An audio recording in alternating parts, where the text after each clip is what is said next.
My name is Imani, and at 25 years old, I am sitting in a penthouse that used to belong to the people who tried to murder me. Most people think family is a safe harbor where you go when the world gets too cold. For me, family was the storm itself. 5 years ago, on my 20th birthday, my parents and my wealthy brother-in-law threw me out of a cabin into a blizzard with nothing but the clothes on my back. They locked the door and turned up the heat while I froze. They did it for an insurance payout of $5 million. What they did not know was that the freezing cold would not kill me. It would only preserve my rage until I could come back and take everything they owned. Before I tell you how I survived a night at negative 20 degrees, let me know where you are watching from in the comments below. Please hit subscribe and like this video if you have ever had to fight for your life against the people who were supposed to protect you. To understand why I am drinking vintage wine in this living room today, you have to go back to the moment the trap was set. It was exactly 2 weeks before the blizzard. I was not wearing designer silk back then. I was wearing a grease-stained uniform scrubbing the floor of a diner in downtown Chicago. I was working 3 jobs just to pay for my community college tuition and a studio apartment that smelled like mildew. My family had cut me off 2 years prior when I refused to sign over my grandmother's trust fund to my older sister Ebony. They called me selfish. They called me the black sheep. I had not heard a single word from them until my phone buzzed in my apron pocket that Tuesday afternoon. I wiped my hands on a rag and looked at the screen. The number was unsaved, but I knew it by heart. It was my father, Desmond. My hands started shaking so hard I almost dropped the phone. When I answered, his voice was smooth and warm like expensive whiskey. He told me, "Happy birthday, Imani." He said, "Your mother has been crying all week because she misses her baby girl." He told me they wanted to make things right. I stood there in the back of that noisy kitchen smelling like old frying oil and felt tears pricking my eyes. I was 20 years old and starving for parents who actually loved me. Then the phone was passed to Hunter. Hunter was my brother-in-law, a white man who worked on Wall Street and married my sister Ebony. He was the golden son-in-law my parents always wanted. His voice was different. It was confident and authoritative. He told me that he had rented a luxury cabin in Aspen for the weekend to celebrate my birthday and to heal the family rift. He said he had already bought me a first-class ticket and that a car would pick me up. He said, "We are family, Imani, and family forgives." I remember feeling a knot in my stomach. It felt too good to be true. I went home that night and told my best friend Maya about the call. Maya looked at me like I was crazy. She told me not to go. She said rich people do not just change overnight, Imani. She asked why they would invite me now after 2 years of silence. She said it smelled like a trap. I argued with her. I told her that maybe they really missed me. I told her that people change and that I just wanted my mom back. I wanted to believe it so badly that I ignored the warning bells ringing in my head. I ignored the fact that they never asked how I was paying my rent or if I was eating enough. I only heard what I wanted to hear. I packed my bag the next morning. I put in my only good sweater and a pair of boots that were 2 years old. I felt like Cinderella waiting for the carriage. I did not know that while I was packing my cheap suitcase, Hunter was sitting in his high-rise office in Manhattan, signing a document with a heavy fountain pen. If I could have seen him, then I would have run the other way. He was not planning a birthday party. He was finalizing a life insurance policy in my name. The camera in his office would have shown him smiling as he checked the box for accidental death double indemnity. The beneficiary line did not have my future children or a charity listed. It said, "The Vance Family Trust." He capped his pen and looked at my father, who was sitting across the desk. He said, "Do not worry, Desmond. By Monday morning, all our debt will be gone and she will just be a tragic accident." I got into the black car that afternoon thinking I was flying towards a new beginning. I had no idea I was flying straight into a massacre. The private car dropped me off at the foot of a driveway that looked more like a runway for the rich and famous.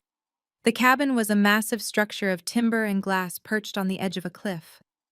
Through the floor-to-ceiling windows, I could see a fire roaring in a stone hearth that was likely taller than my entire apartment building.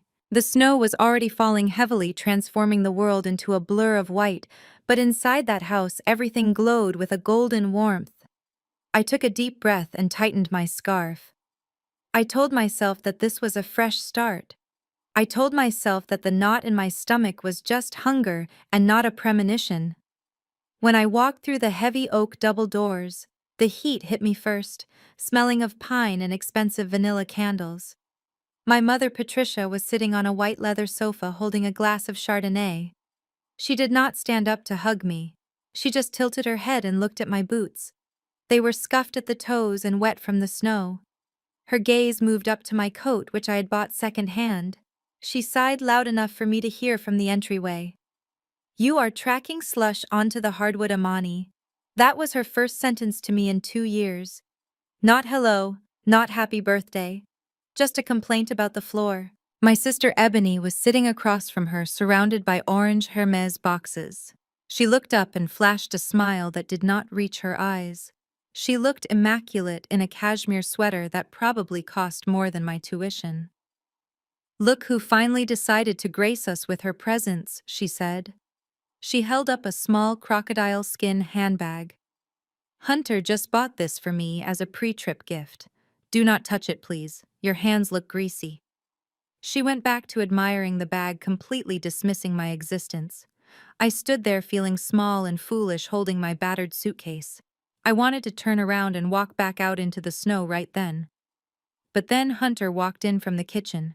He was wearing a thick cable-knit sweater and carrying a tray of appetizers. He set the tray down and walked straight to me. He pulled me into a hug that felt solid and safe. "Ignore them," he whispered in my ear. "They are just stressed from the flight. I am really glad you came, Imani." He pulled back and smiled, his blue eyes crinkling with what looked like genuine affection. He took my coat and hung it up. He led me to the fire and made a show of clearing a space for me on the sofa. For the next hour, Hunter played the role of the perfect peacemaker. He steered the conversation away from my job. He complimented my hair. He refilled my mother's wine glass before she could ask. I started to relax. I started to think that maybe Maya was wrong. Maybe Hunter really was the bridge that could bring us back together. Outside, the wind began to howl. The snow was coming down in sheets now, burying the driveway and cutting us off from the main road. The storm that the news had warned about was finally here. "I am going to make some hot cocoa," Hunter announced, clapping his hands together. "It is a perfect night for it. Special recipe." He looked at me and winked. "You used to love cocoa when you were a kid, right, Amani?" I nodded, grateful for his kindness. He disappeared into the expansive kitchen. From where I sat, I could see his back. He was humming a tune. I watched him pour the milk into a saucepan. I saw him reach into the cupboard and pull out 4 mugs. 3 of them were identical white porcelain. The 4th one was red. I watched him stir the powder in. I saw his hand pause over the red mug. His body blocked my view for just a second. A quick, subtle movement of his wrist. If I had been paying closer attention, I might have wondered what he was doing. But I was distracted by Ebony asking me if I was still dating that loser mechanic. By the time I turned back to the kitchen, Hunter was already walking towards us with the tray. He handed the white mugs to Ebony and my mother. He picked up the red mug and held it out to me with both hands. "Happy birthday, Amani," he said softly. "Drink up. It will warm you right to your bones." I took the mug. The ceramic was hot against my frozen palms. I blew on the steam and took a sip. It was rich and chocolatey, but there was a strange metallic aftertaste buried under the sugar. I frowned slightly, but I did not want to be rude. I drank it all. 10 minutes later, the room started to tilt. I blinked, trying to clear my vision, but the fire in the hearth seemed to stretch and distort. My limbs felt heavy, like they were filled with lead. I tried to lift my hand to rub my eyes, but my arm would not obey me. I looked at my mother. She was staring at me with a cold, unreadable expression.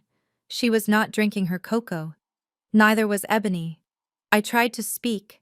I wanted to say that I did not feel well, but my tongue felt thick and swollen in my mouth. A wave of exhaustion crashed over me so powerful that I slumped sideways against the cushions. The sounds in the room became muffled, as if I were underwater. I heard footsteps on the hardwood floor. Slow, deliberate footsteps. Hunter stopped in front of me. He loomed over me, his face swimming in and out of focus. He was not smiling anymore. His face was a mask of indifference. He reached down and took the empty red mug from my limp fingers. He placed it gently on the coffee table. He leaned in close until his lips were right next to my ear. The last thing I heard before the darkness swallowed me completely was his calm, steady voice. "Sleep well, little sister-in-law. Tomorrow, everything will be different." And then he laughed. A low, dry sound that sent a shiver through me even as my consciousness faded into black. I did not know that when I woke up, I would wish I had died in that sleep. The nightmare was just beginning. The first thing I felt was not the cold, but the rhythm. Thump, drag, thump, drag. It was a jarring, rhythmic motion that rattled my teeth and sent dull spikes of pain through my shoulders. I tried to open my eyes, but my eyelids felt like they were glued shut with ice. The air smelled different. The scent of pine and expensive vanilla candles was gone, replaced by the sharp metallic tang of ozone and freezing wind. My head was pounding a heavy, throbbing ache that pulsed behind my temples, a hangover from whatever poison Hunter had slipped into that red mug. I tried to groan to ask what was happening, but the sound died in my throat, coming out as nothing more than a ragged wheeze. Consciousness returned in jagged fragments. I realized my back was sliding against something hard and uneven. Snow. I was being dragged through deep snow. The realization hit me with the force of a physical blow, snapping my eyes open. The world was a blur of shadows and swirling white. Above me, tall pine trees swayed violently in the wind, their branches looking like skeletal fingers clawing at the dark sky. I was outside, in the storm, and I was not moving under my own power. Two figures were looming over me, pulling me by my arms as if I were a sack of garbage. I recognized the camel hair coat first. My father, Desmond. He was panting, his breath coming in white puffs of steam. On my other side was Hunter, moving with efficient, brutal strength. They were arguing, their voices raised over the howling wind. "Stop shaking, Desmond!" Hunter snapped, his voice cutting through the gale. "We are almost far enough. It needs to look like she got confused and wandered off the trail. Hypothermia makes people do crazy things. They strip, they get disoriented. It is a textbook accidental death." My father made a whimpering sound. "But she is awake, Hunter. Look at her eyes. She is looking at me." I tried to focus on my father's face. I wanted to beg him. I wanted to scream, "Daddy, help me!" But the drug paralyzed my tongue. I could only stare at him, pleading silently, willing him to remember the little girl he used to carry on his shoulders. Desmond looked down at me, and for a second I saw hesitation. I saw fear. But then I saw something worse. I saw him look away. He looked at the darkness of the forest instead of his daughter's eyes. "She is not awake," Hunter said dismissively. "That is just the involuntary muscle spasms. The sedative I gave her could knock out a horse. She does not feel a thing. Now help me with the coat." "No." The word screamed in my mind. Not my coat. It was 20 degrees below zero. That cheap wool coat was the only thing keeping the blood moving in my veins. But my arms were limp, useless weights at my sides. Hunter stopped dragging me and dropped my arm into the snow. The cold instantly bit through my thin sweater, feeling like 1,000 needles stabbing my skin. He roughly grabbed the lapels of my coat and yanked. I felt my father's hands fumbling with the buttons. His hands were shaking violently, but he did not stop. He was helping him. My own father was helping a stranger strip his daughter so she would freeze to death faster. The betrayal cut deeper than the wind. Tears welled up in my eyes, hot and stinging, before freezing instantly on my cheeks. "I am sorry, Amani," my father whispered, his voice cracking. We just, we need the money. The business is in trouble. We did not have a choice. You always have a choice, I wanted to scream. But the coat was gone. The wind assaulted my body, stealing the last dregs of warmth in seconds. I was wearing nothing but jeans and a festive holiday sweater. I felt the heat leaving my core, escaping into the night. Hunter was not done. He reached into the pocket of my jeans. I felt his hand invade my space, rough and invasive. He pulled out my phone. Check for a signal, he ordered. No bars. Desmond confirmed. Even if she wakes up, she cannot call anyone. Good. Hunter looked down at me one last time. His face was indifferent, like he was inspecting a piece of faulty merchandise he was about to discard. Goodbye, Imani. You should have signed the trust fund papers when you had the chance. It would have been a lot less painful than this. He grabbed my ankles and spun me around. We were at the edge of a ravine, a steep drop-off where the snow had drifted high against the rocks.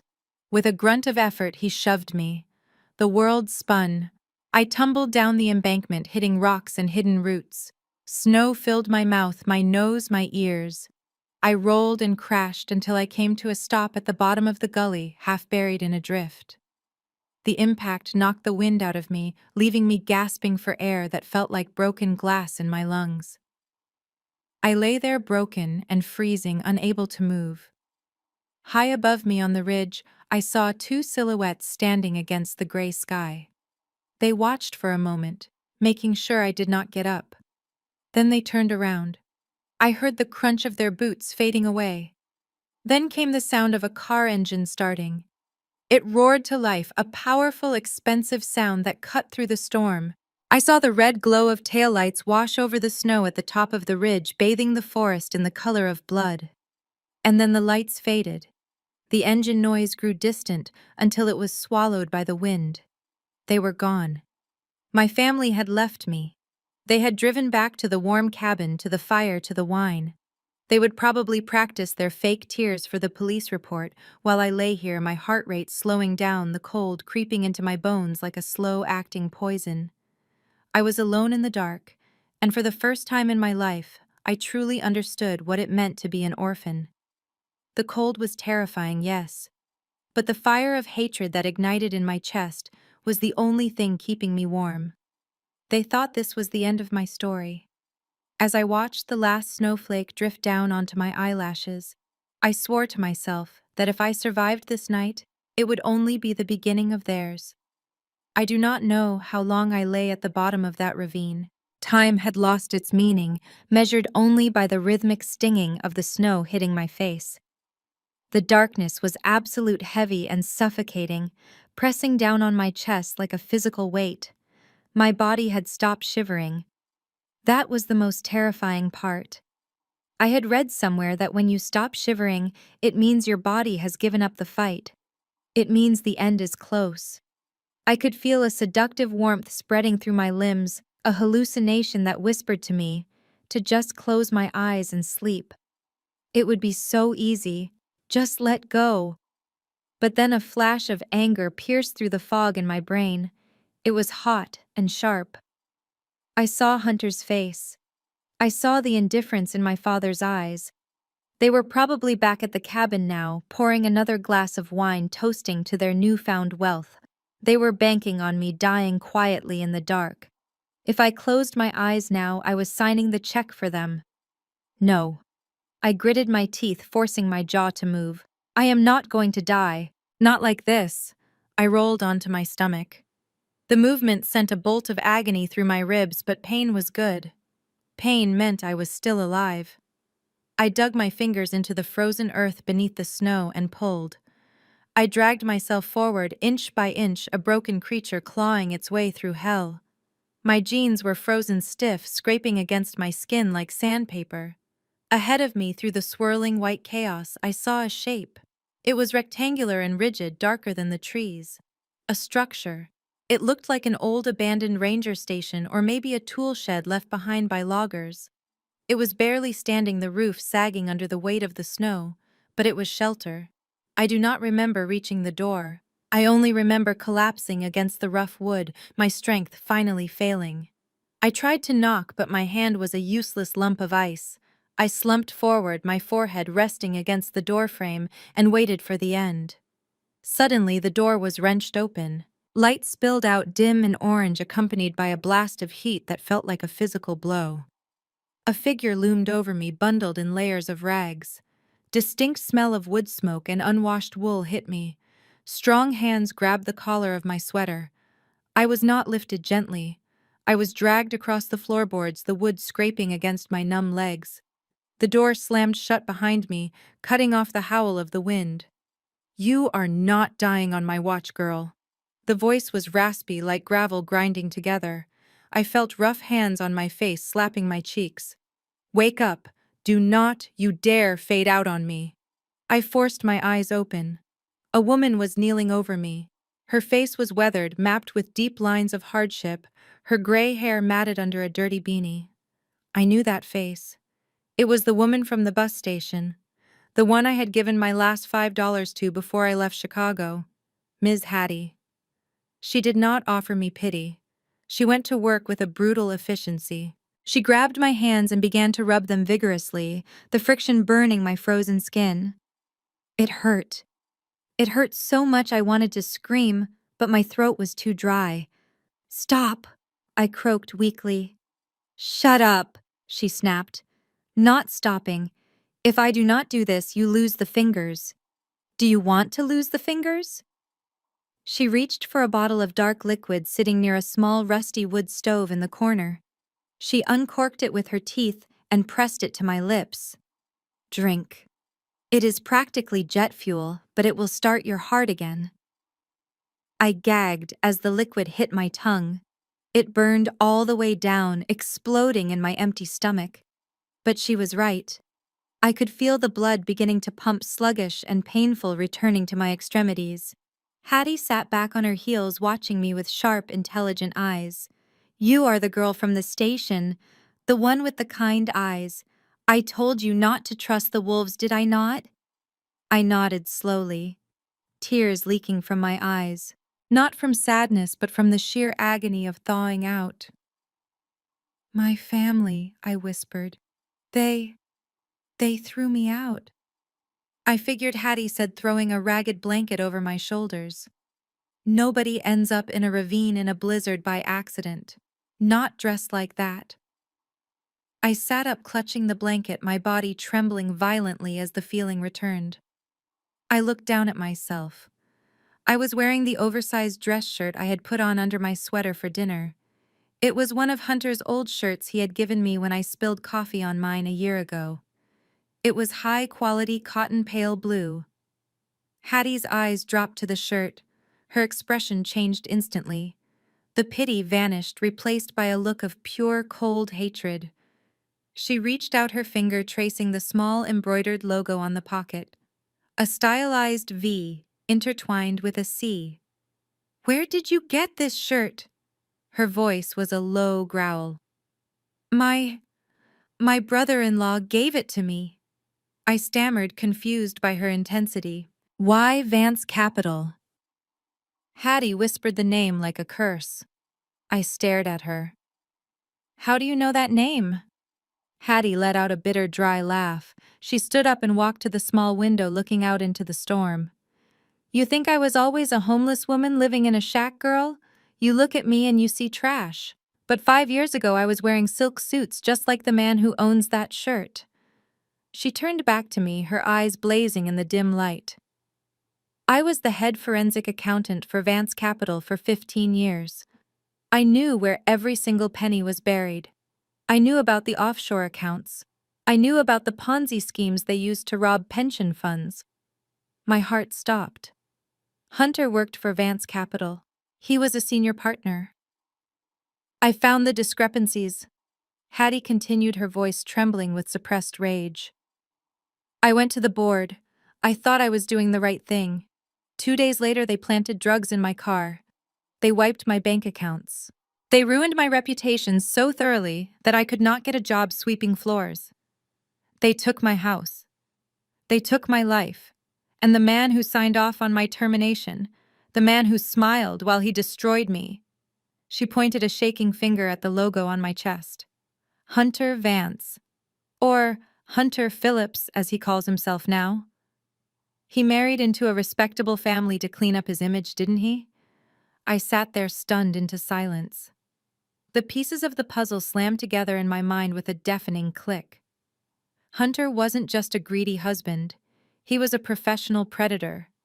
And he had just tried to kill the only two people who knew the truth about his money. Hattie walked back to me and crouched down. Her face was inches from mine.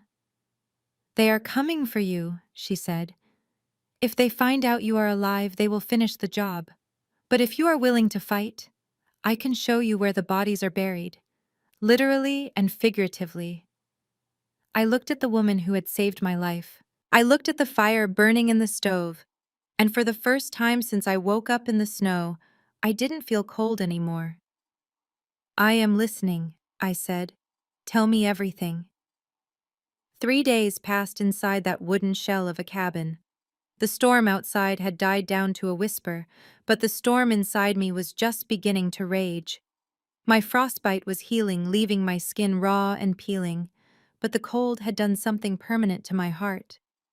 I was not the same girl who walked into the snow wearing a festive sweater and hoping for a family reunion. That girl was soft. That girl wanted a mommy and daddy to love her. The woman sitting by the rusted stove eating canned beans was something else entirely. Something harder. Hattie did not baby me during those 72 hours. She treated me like a recruit in a war I did not know I was fighting. She taught me how to walk without making the floorboards creak. She showed me how to darken my hair with charcoal from the stove so I would not be recognized from a distance. "You are dead, Imani," she told me as she used a dull knife to saw off my long braids. "Dead girls do not leave footprints. Dead girls do not make noise. And most importantly, dead girls listen." On the third morning, I tried to stand up and leave. I told Hattie I needed to find a police station. I wanted to report them. I wanted Hunter in handcuffs by dinner time. I was running on adrenaline and righteous indignation. Hattie just laughed. It was a sharp barking sound that echoed off the damp walls. "You think the police will believe you?" she asked. "You have no proof. It is your word against a wealthy white man who plays golf with the district attorney. He will say you had a mental breakdown. He will say you ran off into the woods yourself because of the drugs he pumped into your system. They will lock you in a psych ward while he spends your insurance money on a new yacht." I slumped back against the wall, defeated. She was right. Hunter was the golden boy of Wall Street. I was just a college dropout who waited tables. But Hattie was not done. She reached into her rucksack and pulled out a crumpled stack of papers. These were her obsession. Old printouts, notes, scribbles on napkins.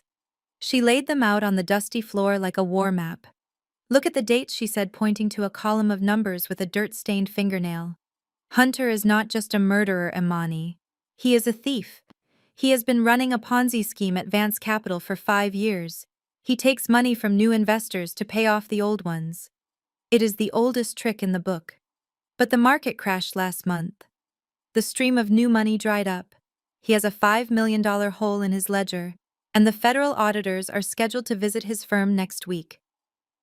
I stared at the numbers, trying to make sense of the financial jargon. $5 million. The number rang in my head like a bell. That was the exact amount of the insurance policy he forced me to sign. The realization hit me harder than the freezing wind. It was not just greed, it was desperation. He did not kill me because he hated me. He did not kill me because I was an inconvenience. He killed me because I was his bailout package. I was just a line item on a spreadsheet to balance his books.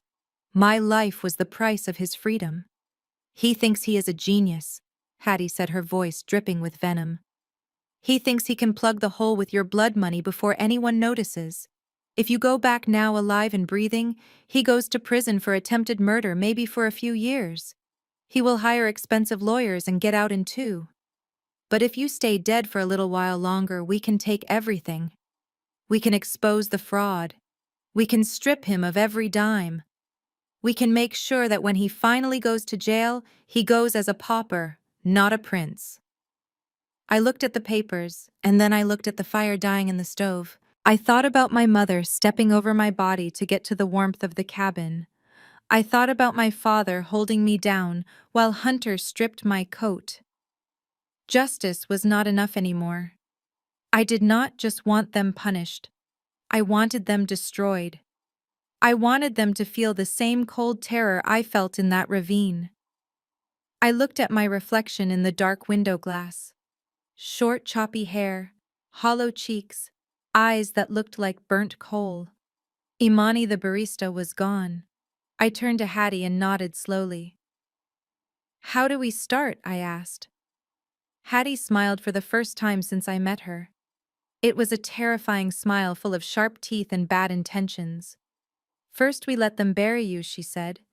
"We go to Chicago. We watch them cry on television, and then we become the ghosts they are so afraid of. Pack your things, girl. We have a funeral to attend." The drive back to Chicago was a blur of gray highway and nervous energy. Hattie's old sedan rattled like it was coughing up a lung, but it got us there. We parked 3 blocks away from the cemetery in a neighborhood where people kept their blinds drawn. I pulled the heavy black veil down over my face. It was an antique thing Hattie had found at a thrift store, thick enough to hide my features, but sheer enough to see the world. Hattie wore an oversized trench coat and dark sunglasses. We looked like 2 grieving distant relatives, or maybe just 2 ghosts haunting the edges of the frame. We walked through the side gate, avoiding the main entrance where the press vans were parked. The cemetery was one of those manicured places where the grass is too green and the silence costs money. I saw them before I heard them. A sea of black umbrellas and designer coats gathered around a freshly dug plot. My parents had spared no expense for the optics. There were white lilies everywhere, massive arrangements that must have cost thousands of dollars. It made my stomach turn. They would not pay for my college tuition, claiming money was tight, but they dropped a fortune on flowers to bury an empty casket. My mother was putting on the performance of a lifetime.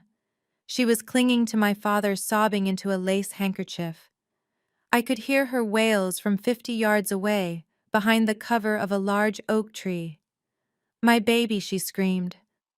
Why did God take my baby? It was chilling to watch. 2 days ago she had stepped over my freezing body to get to the fireplace. She had complained about my boots dirtying her floor while I was dying.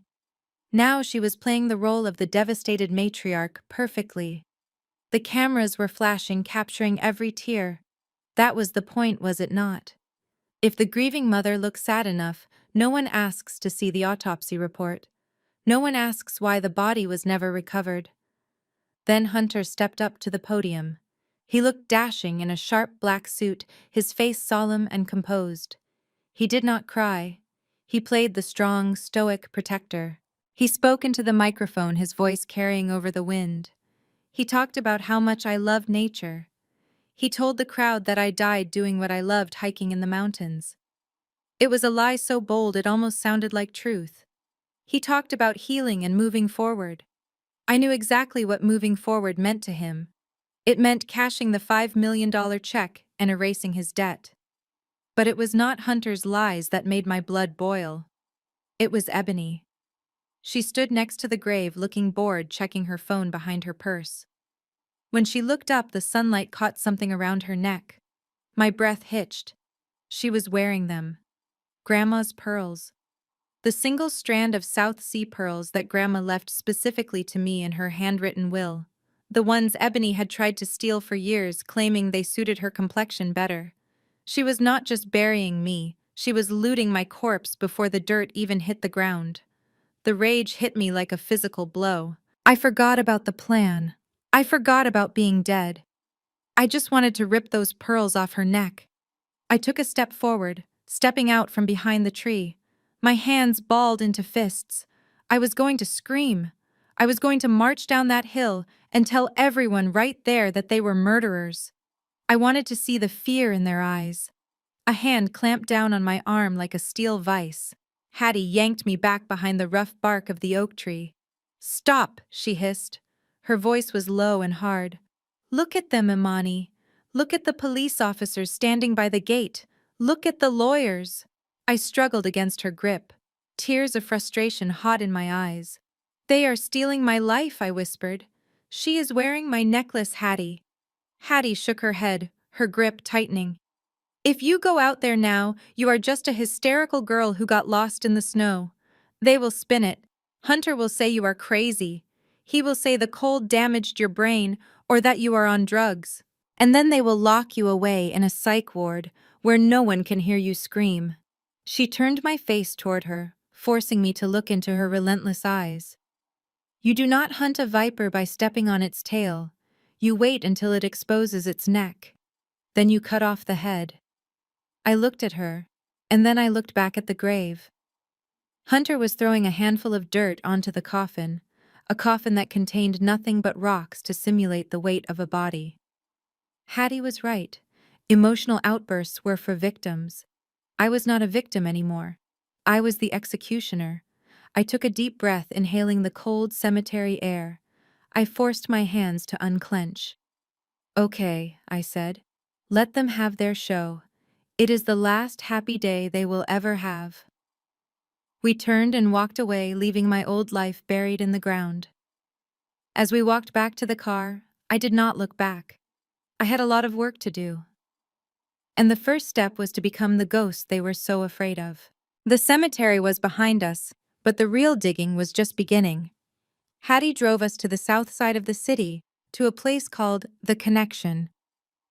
It was a rundown internet cafe, tucked into the basement of a laundromat, the kind of place where the windows were taped over, and the air smelled of stale cigarette smoke and ozone.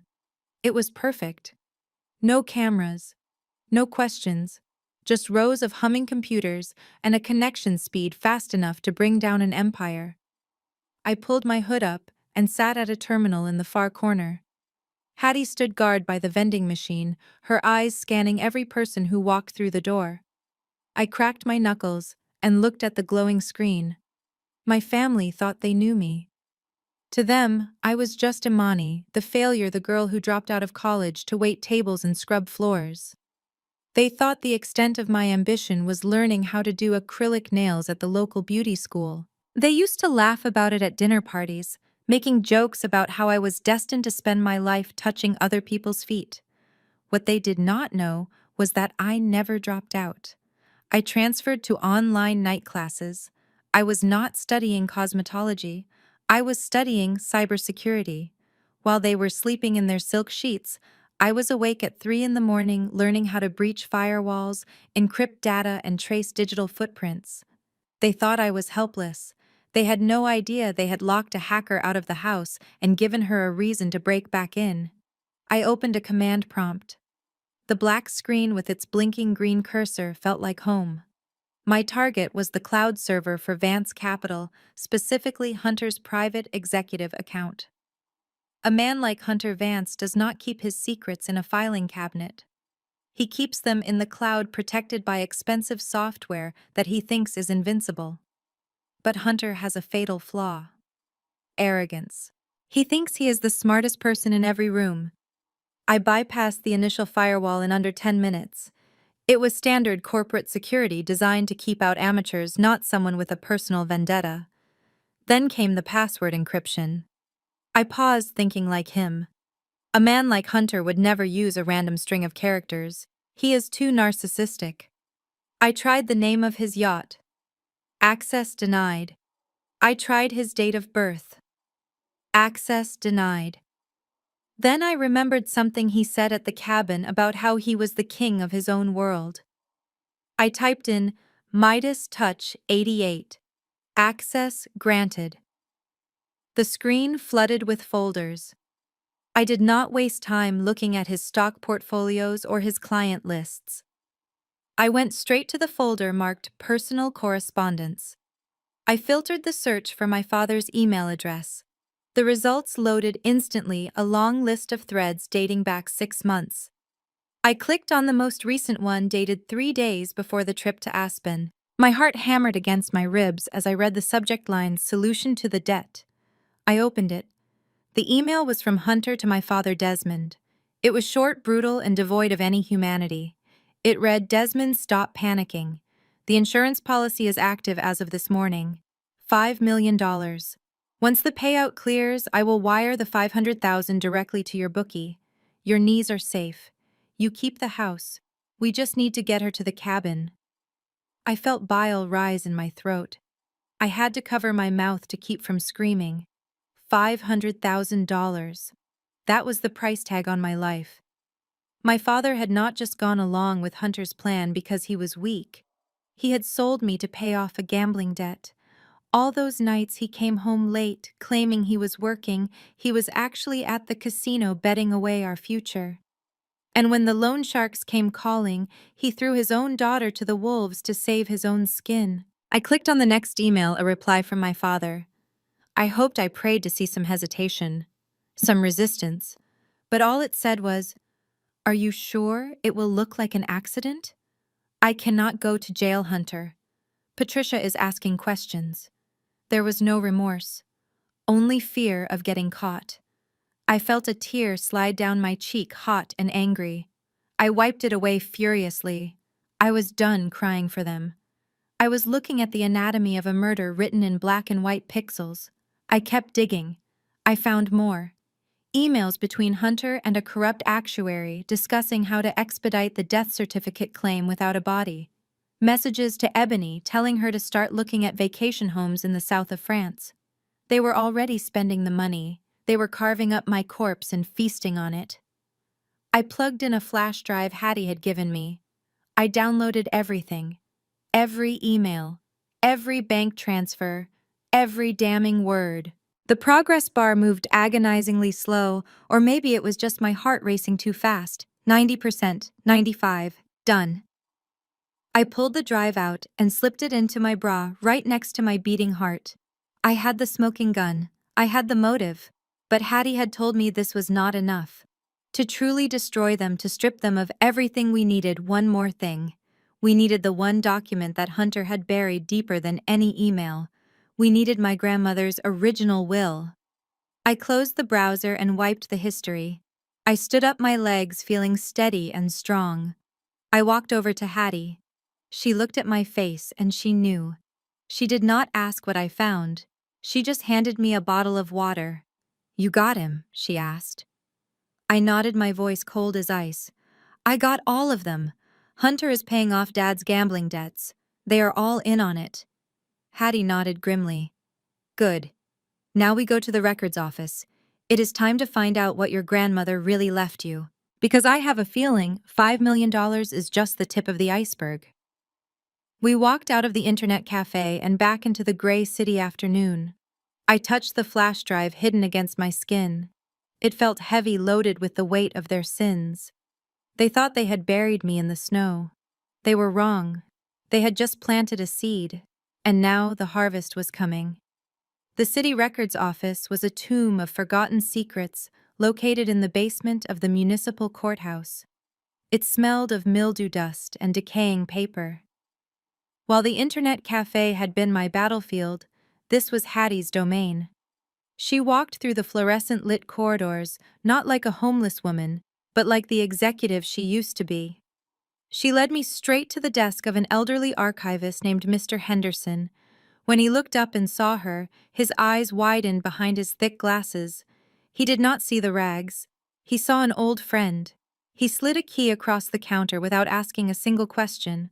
We navigated the labyrinth of metal shelving units until we reached the section marked Estates and Trusts 2018. My grandmother had passed away 3 years ago, and that was when the timeline of my life had split from reality. Hattie stood guard at the end of the aisle while I pulled the heavy cardboard box labeled with my family name.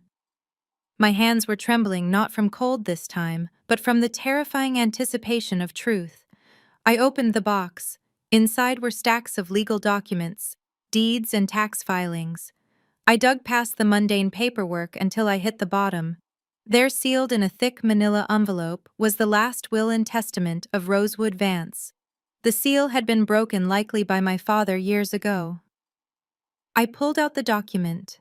The paper felt heavy and expensive, the kind that carries the weight of a legacy. I began to read, and the air left my lungs. My grandmother did not leave the money to the family. She did not leave it to my father, who she always said had a hole in his hand where money fell through. She certainly did not leave it to Ebony. The bold text in Article 4 was unmistakable. It read, "I hereby bequeath my entire estate, including the liquid assets of $10 million, and the copyright to my literary works, solely to my granddaughter, Imani Vance." $10 million. I had to lean against the metal shelf to keep from collapsing. I was not the poor relation. I was not the burden. I had been a multimillionaire since the day I turned 18. But then I saw the next document stapled to the back of the will. It was a petition for conservatorship filed by Desmond and Patricia Vance. I read the attached medical affidavit. It was signed by a doctor I had never met. It claimed that I, Imani Vance, suffered from severe early-onset schizophrenia and drug dependency, rendering me unfit to manage my own finances. It stated that for my own protection, control of the trust should be granted to my parents until I reached the age of 25 or until my death. They had stolen my life with a pen stroke. All those times they called me unstable, all those times they dismissed my feelings, they were laying the groundwork for this legal fiction. They had painted me as crazy so they could rob me blind. And now that I was approaching 25, the deadline for their control was running out.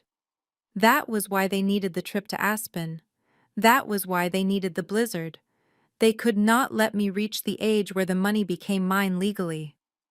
Hattie walked up beside me and looked at the papers. She traced the signature on the guardianship papers. "We have them," she whispered. "This proves the motive. They did not just want the insurance money. They needed to stop you from claiming the principal inheritance." I folded the papers, my grip tightening until my knuckles turned white. "So we take this to the police," I said. "We prove I am sane. We prove the will is valid. I get my money and they go to jail for fraud." Hattie shook her head slowly, her expression grim. "It is not that simple, Imani. If you walk into a police station right now and prove you are alive, the conservatorship ends. You get the money, yes, but they will claim the conservatorship was filed in good faith. They will say they truly believed you were sick. They will hire the best defense attorneys in Chicago. They might lose the money, but they will stay free. They will keep their house, their reputation, and their freedom. Is that enough for you?" I looked at the forged medical report that called me a drug addict. I thought about the cold snow against my skin. "No," I said. "I want them to have nothing." "Then we have to go for the throat," Hattie said. "In the legal world, it is called the Slayer Rule. It is a common law doctrine that prohibits a murderer from inheriting property from the person they killed. But I am not dead," I argued. "Exactly," Hattie replied. "But they tried to kill you to secure the inheritance. If we can prove that the attempt on your life was directly linked to this money, the court does not just give you the cash. The court strips them of everything they have used the trust to buy over the last 3 years. Every car, every vacation, the house in the Hamptons, the penthouse, it all becomes proceeds of a crime. We do not just want to take back what is yours. We want to invoke the Slayer Rule to leave them destitute." I understood then. The goal was not just survival, it was total annihilation. I looked at the date on the will one last time. My grandmother had loved me. She had tried to protect me. Now I would use her gift to burn their world to the ground. "We need to make sure they believe I am dead for exactly 48 more hours," I said, sliding the documents into my bag. "The charity gala is in 2 days. Hunter is going to try to transfer the trust funds into his personal offshore account during the event, claiming he is donating it to the foundation in my memory." Hattie grinned, and it was the sharpest thing I had ever seen. "And when he tries to make that transfer," she said, "we will be there to catch his hand in the cookie jar. Come on, girl. We have to get you a dress. You cannot come back from the dead wearing rags." The morning after the funeral, the Vance family estate was quiet, wrapped in the comfortable silence of wealth and secrets. From where I sat in a rental car parked down the street, watching through a pair of high-powered binoculars, the house looked like a fortress. But I knew that inside the walls were made of paper. My family was likely celebrating. They thought the hard part was over. They had cried on cue, they had buried the empty casket, and now they were just waiting for the insurance wire transfer to clear. Inside the house, as I later learned from the hidden listening devices Hattie had planted in the flower arrangements, sent to the funeral breakfast was being served. Ebony was sitting at the marble island in the kitchen nursing a mimosa. She was scrolling through social media reading the comments on her tribute post to me. She was feeding on the sympathy of strangers liking comments that called her brave and strong. My mother Patricia was arranging white lilies in a crystal vase humming a soft tune. It was a scene of domestic bliss built on the foundation of my murder. The doorbell rang at exactly 10 o'clock. It was a courier service, a priority overnight delivery addressed to Ebony Vance. I watched the delivery driver hand the package to the housekeeper through the gate. It was a plain cardboard box wrapped in brown paper with no return address, just a simple white label with Ebony's name typed in bold block letters. Ebony took the package from the housekeeper with a greedy smile. She loved gifts. She probably assumed it was a condolence present from one of Hunter's wealthy business partners, perhaps a box of gourmet chocolates or a spa voucher. She set the box down on the kitchen island, pushing aside her mimosa. "I wonder who this is from," she said, her voice bright and curious. "Maybe it is from the senator. He said he wanted to send something special." Hunter walked into the kitchen at that moment, pouring himself a cup of black coffee. His hand was steady. He looked relaxed, the tension of the last few days finally leaving his shoulders. "Open it up," he said casually. "Let us see who we need to write a thank you note to." Ebony grabbed a steak knife from the counter and sliced through the tape. She opened the flaps of the box. She reached inside expecting tissue paper and luxury goods. Instead, her fingers brushed against rough, damp wool. She froze. The smile dropped from her face like a shattered plate. She pulled her hand back, as if she had touched a hot stove. A smell wafted out of the box, filling the pristine kitchen. It was not the smell of death. It was worse. It was the smell of life. It was a distinct blend of vanilla sandalwood and cheap drugstore shampoo. It was my scent. The scent I had worn every day for 5 years. "What is it?" my mother asked, turning from her flowers. "Ebony, what is wrong?" Ebony did not answer. She reached into the box again, her hands shaking violently, and pulled out the object. It unfolded in her hands, heavy and familiar. It was a camel-colored wool coat. It was old, the fabric pilled at the elbows with a missing button on the left cuff. It was the coat I had worn to the cabin, the coat Hunter had stripped off my freezing body and tossed into the snowdrift before driving away. Hattie had found it near the ravine, stiff with ice, and we had spent all night cleaning it, preparing it for this moment. Ebony screamed. It was a primal, terrified sound that echoed off the high ceilings. She threw the coat across the room as if it were covered in spiders. It landed in a heap on the floor, looking like a dead body.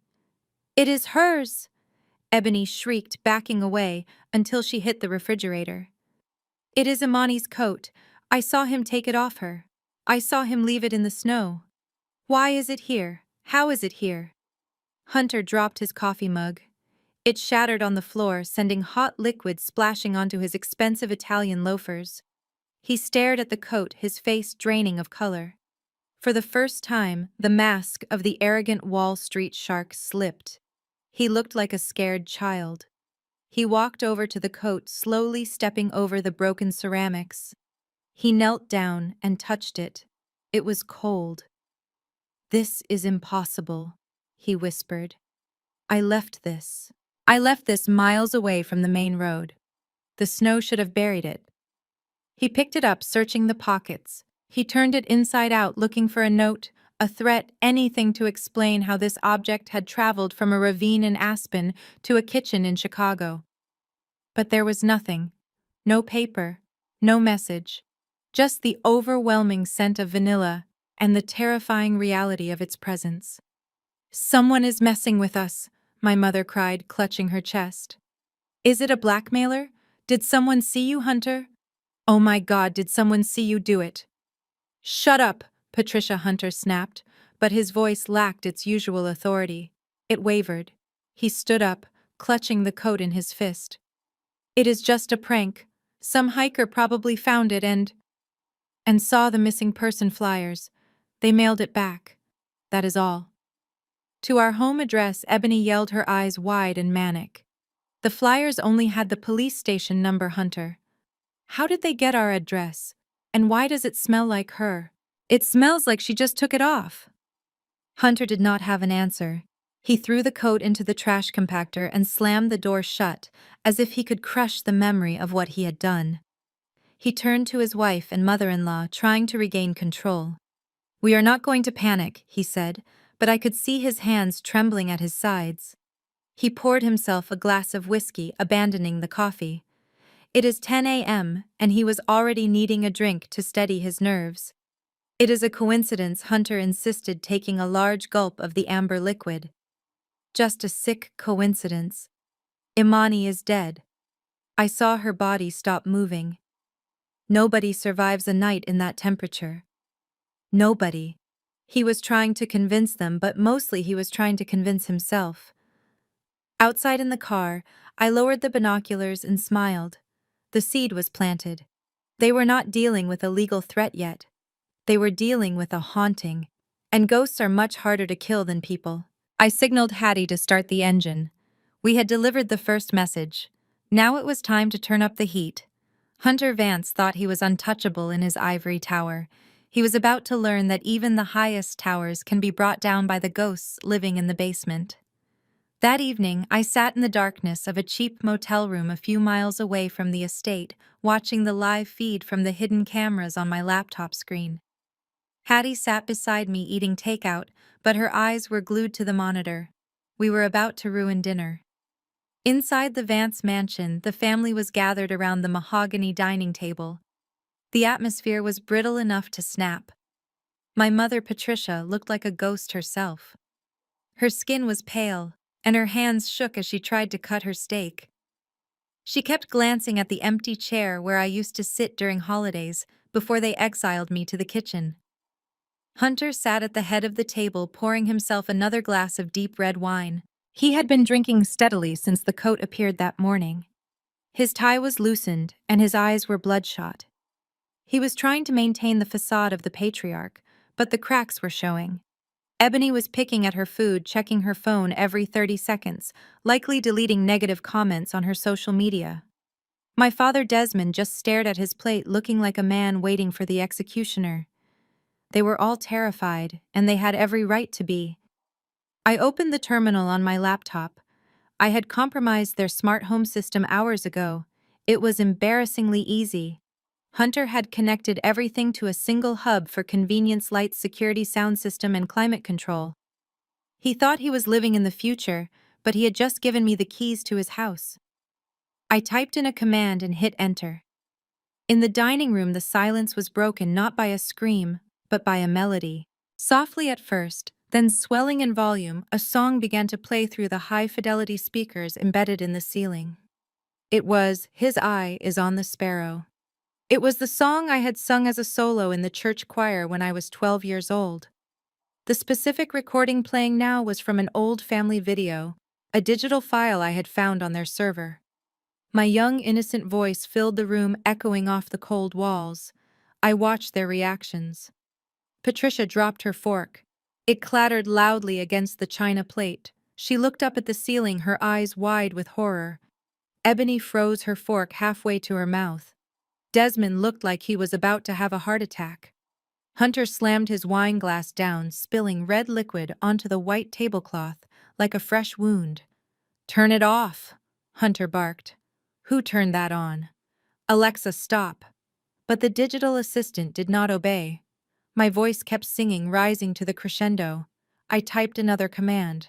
The crystal chandelier above the table began to flicker. It was not a random glitch. It was precise. Short flash, long flash. "What is happening?" Ebony cried, pushing her chair back. "The lights are going crazy." Hunter, make it stop. Patricia stood up slowly, her hands clutching the pearl necklace she had stolen from me. She is here, she whispered. Do you not see it? The lights. It is a message. I tapped the rhythm on my keyboard, matching the pulses in the dining room. Dash dash dot dot. It was Morse code. I had taught it to my father when I was a kid during a summer we spent camping, before the gambling took his soul. I saw recognition dawn on Desmond's face. He stared at the light, reading the pulses. Mureer. My father gasped, covering his mouth with his hand. Murderer, he whispered. It spells murderer. Patricia let out a wail that sounded more like an animal than a human. It is her, she screamed. It is Imani. She knows what we did. We left her in the snow. We killed my baby, and now she is haunting us. We have to go to the church. We have to confess. Shut up, Hunter roared. He stood up, knocking his heavy chair over. There is no such thing as ghosts, Patricia. It is a glitch. It is a hacker. No, Patricia sobbed, stepping away from the table. We have to tell the truth. I cannot live like this. The coat, the song. She is watching us, Hunter. She is going to drag us to hell. I am going to the police. I am going to tell them everything. She turned toward the door. Hunter moved faster than I thought possible for a man who had consumed half a bottle of whiskey. He lunged across the room and grabbed my mother by the arm. He spun her around, and without a second of hesitation he slapped her across the face.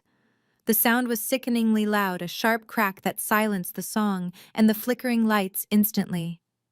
My mother crumbled to the floor, holding her cheek, looking up at him in shock. Desmond stood up, but he did not move to help her. He just stood there, useless and cowardly as always. Ebony screamed and covered her mouth.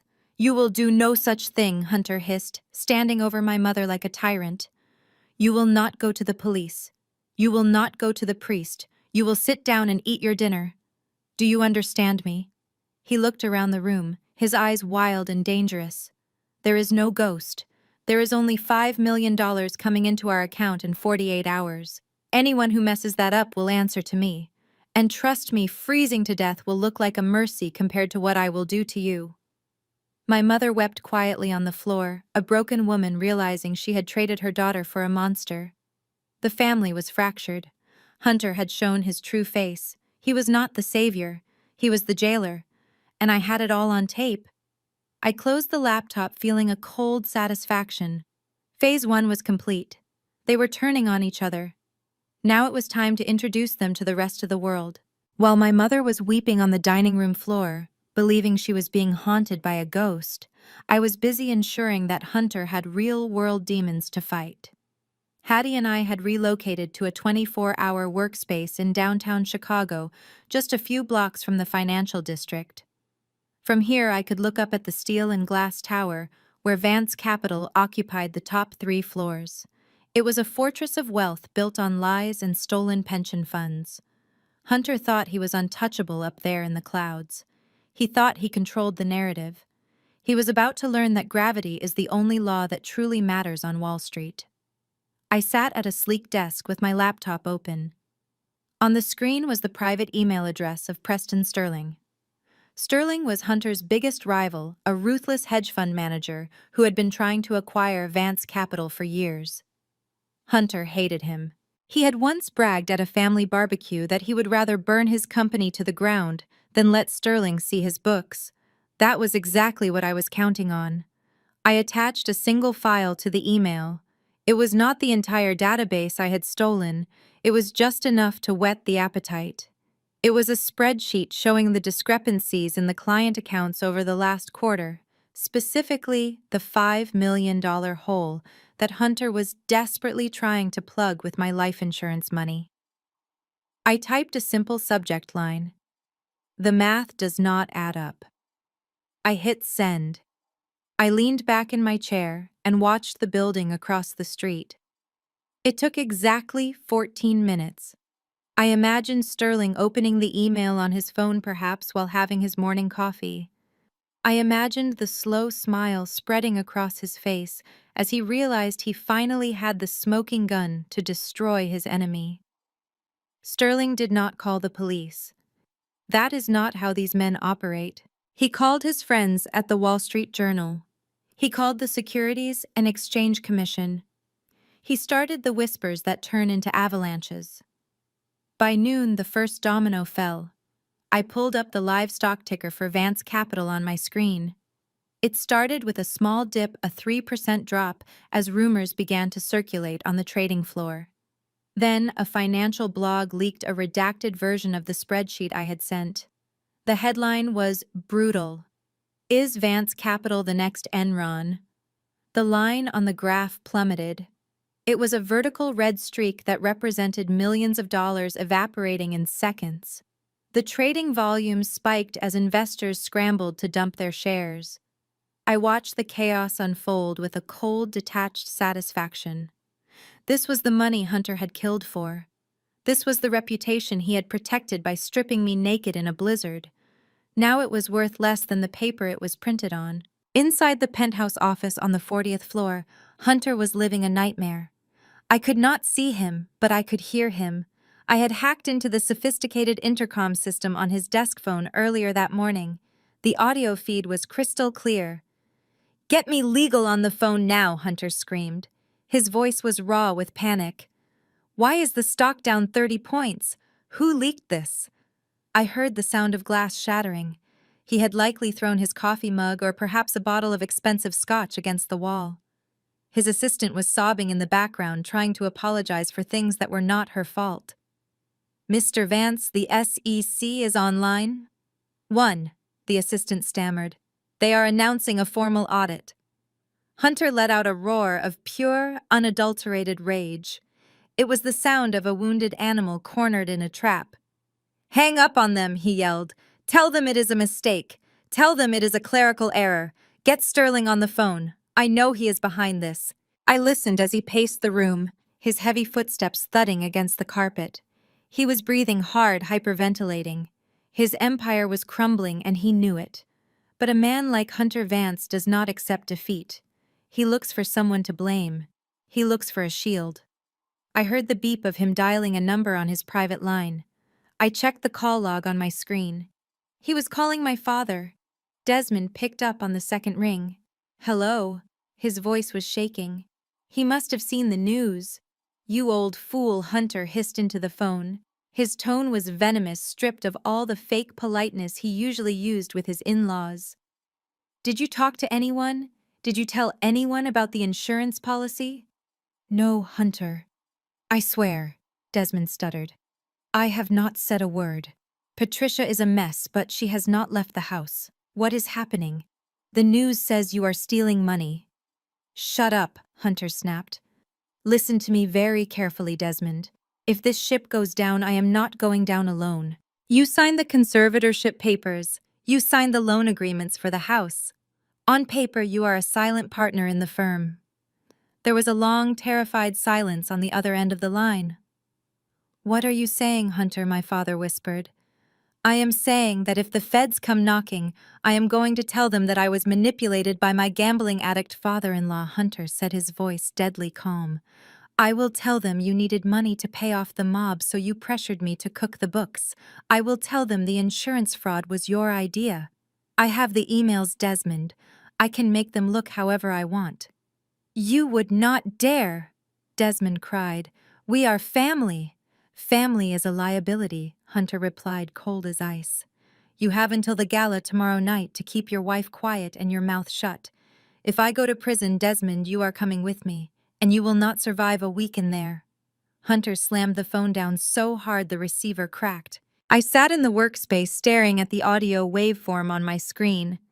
He had just handed me another weapon. He had turned on his strongest ally. My father was a coward, but even a coward fights back when he is cornered. Hunter had just made a fatal mistake.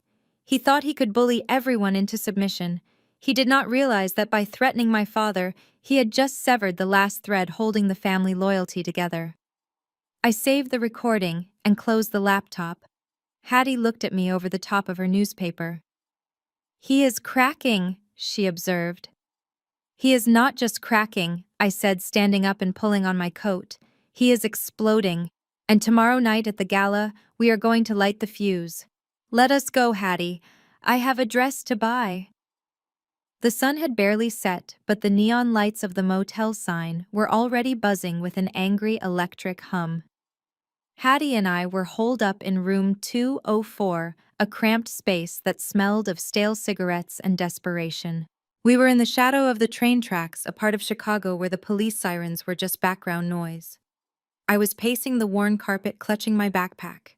Inside were the hard drive and the original will, the only two things keeping me alive. Hattie was standing by the window, peering through a crack in the yellowed blinds. She had been standing there for an hour, as still as a statue. She knew the rhythm of the street better than anyone. She knew which cars belonged to the drug dealers on the corner and which ones belonged to the working girls. Suddenly her posture stiffened. She stepped back from the window, her face grim. "We are burning," she said, her voice low and urgent. "Grab your coat, now." I moved to the window to look. A sleek black SUV was idling at the curb directly below us. It looked out of place among the rusted sedans and pickup trucks. The driver's door opened and a man stepped out. He was tall, wearing a gray wool coat that cost more than this entire building. He did not look like a cop. He moved with a terrifying, predatory grace, scanning the second-floor windows with cold, dead eyes. He walked straight toward the motel stairs, bypassing the front office. He did not need a keycard. He had a purpose. "Is that the police?" I whispered, my heart hammering against my ribs. Hattie shook her head. "No, that is a cleaner. Graves, ex-military contractor. I used to see his name on the payroll for security consulting back at Vance Capital. Hunter calls him when he wants a problem to disappear without a paper trail." We heard heavy footsteps on the metal stairs outside. Clang, clang, clang. He was coming up, fast. Hattie shoved me toward the bathroom. "Not the door," she hissed. The window. The bathroom window opened onto a rusted fire escape that looked like it hadn't been inspected since the 80s. Hattie kicked the screen out with her boot. We climbed out into the freezing night air just as the door to our room exploded inward. There was no shout, no FBI, "Open up." Just the splintering of wood and the silence of a professional killer. We scrambled down the fire escape, the metal groaning under our weight. I looked up. Graves was already at the window. He looked down at us, his face impassive. He did not pull a gun. He knew better than to shoot in the open. He swung his legs over the sill and began to descend, moving faster than us, closing the gap with terrifying efficiency. We hit the alleyway, our boots splashing in freezing puddles. "Run," Hattie ordered. We sprinted through the maze of dumpsters and discarded furniture. The alley was a dead end, blocked by a chain-link fence topped with razor wire.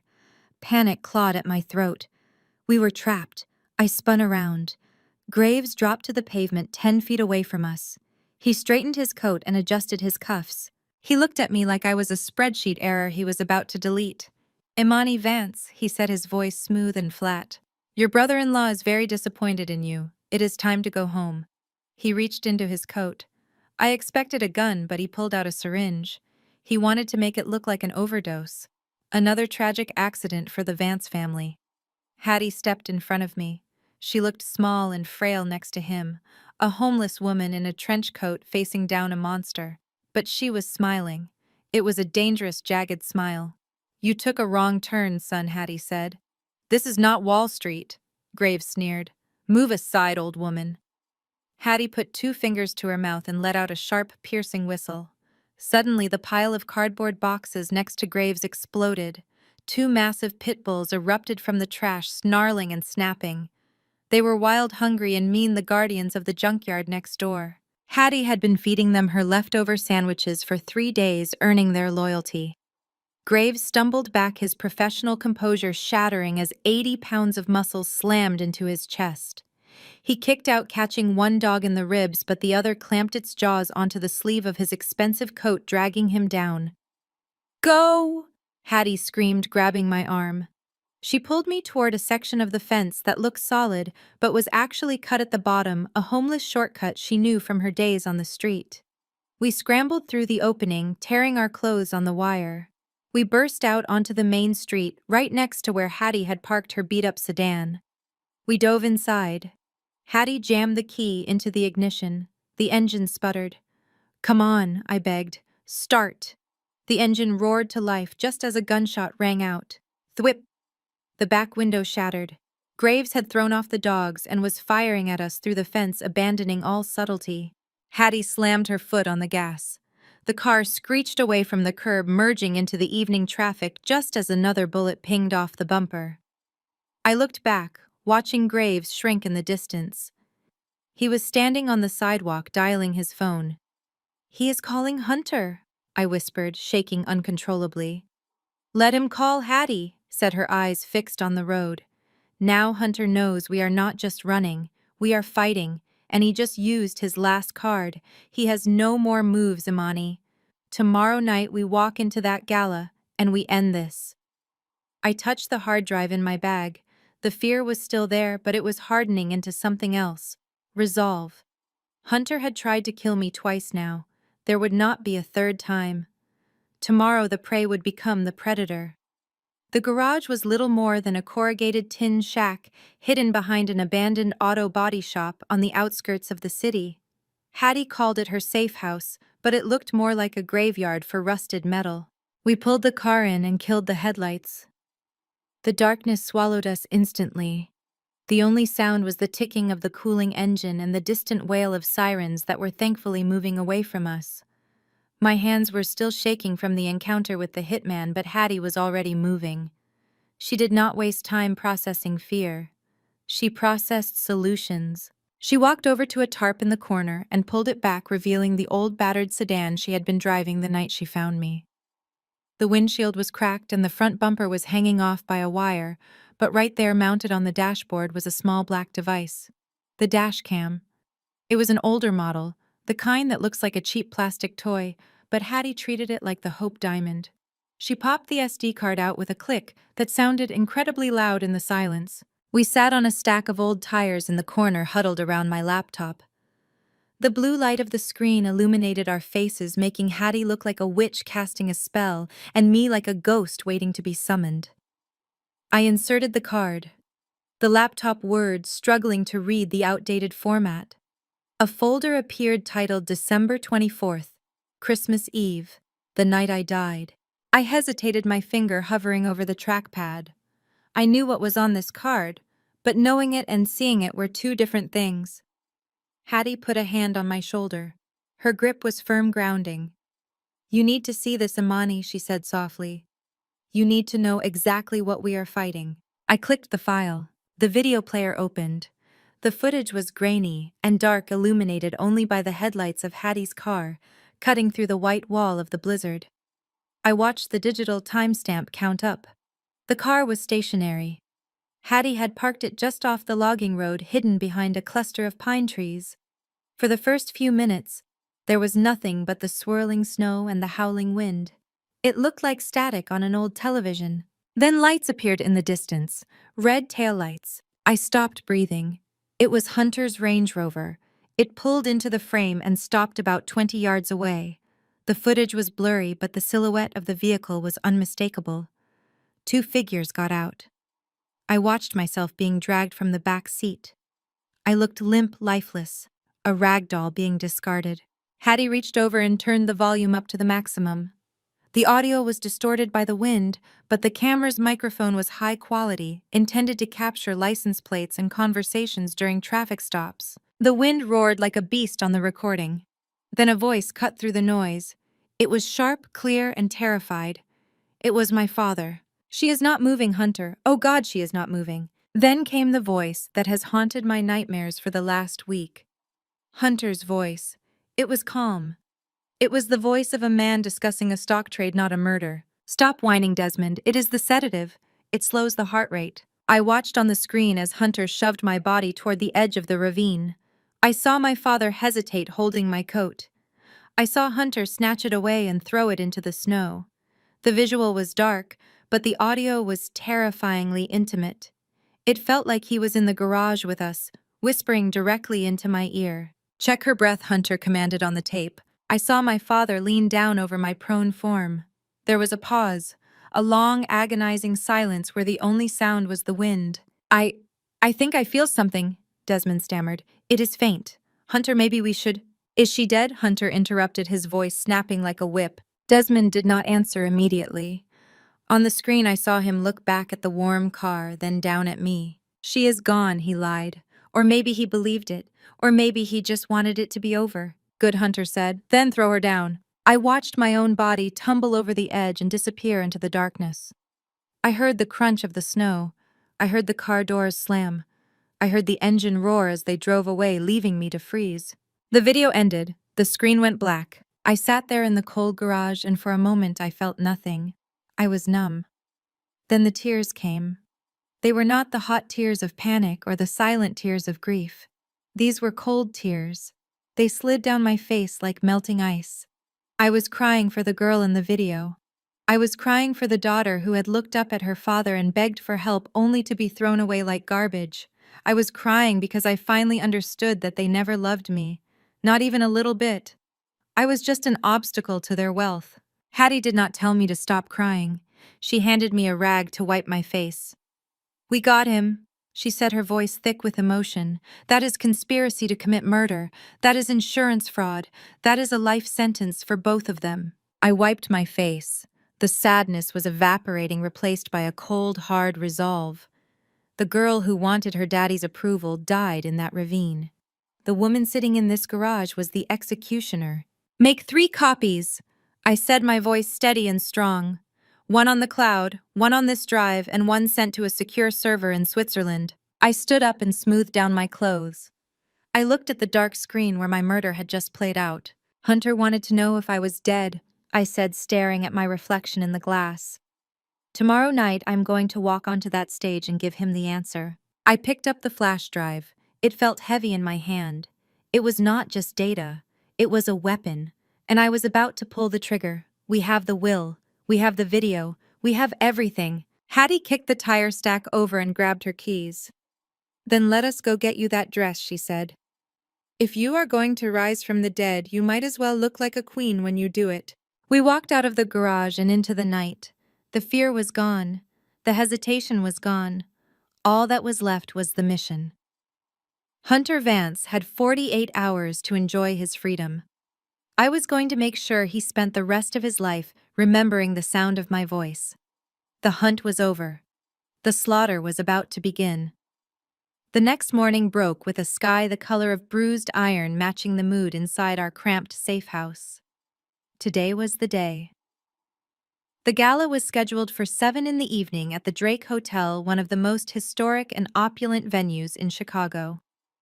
Hunter had rented the Gold Coast Ballroom, a space dripping with crystal chandeliers and velvet drapes, to announce the launch of the Imani Vance Memorial Foundation.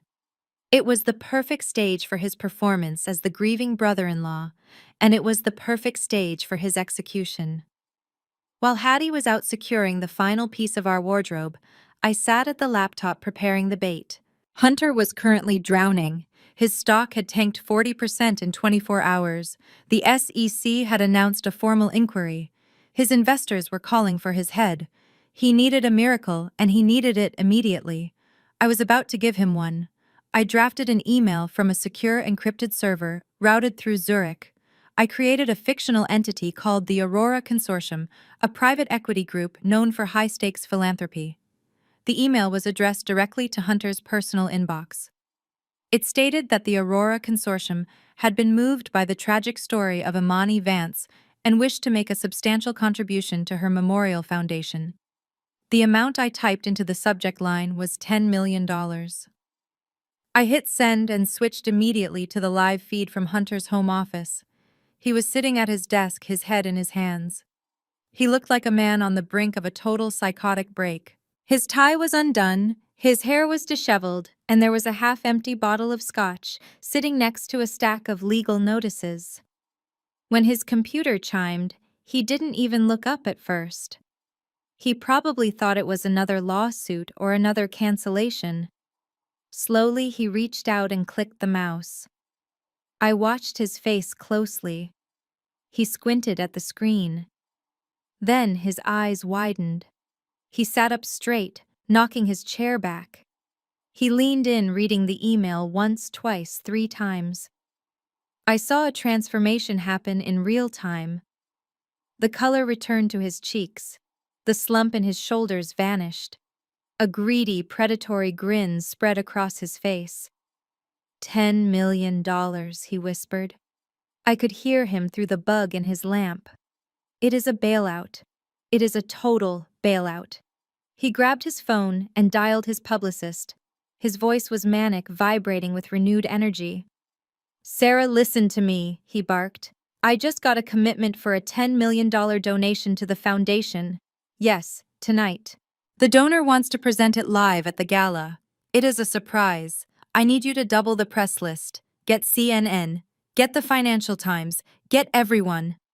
He paused, listening to the person on the other end. I do not care if it is last minute, he shouted. Tell them this donation proves Vance Capital is solvent. Tell the SEC auditors to come. Invite them personally.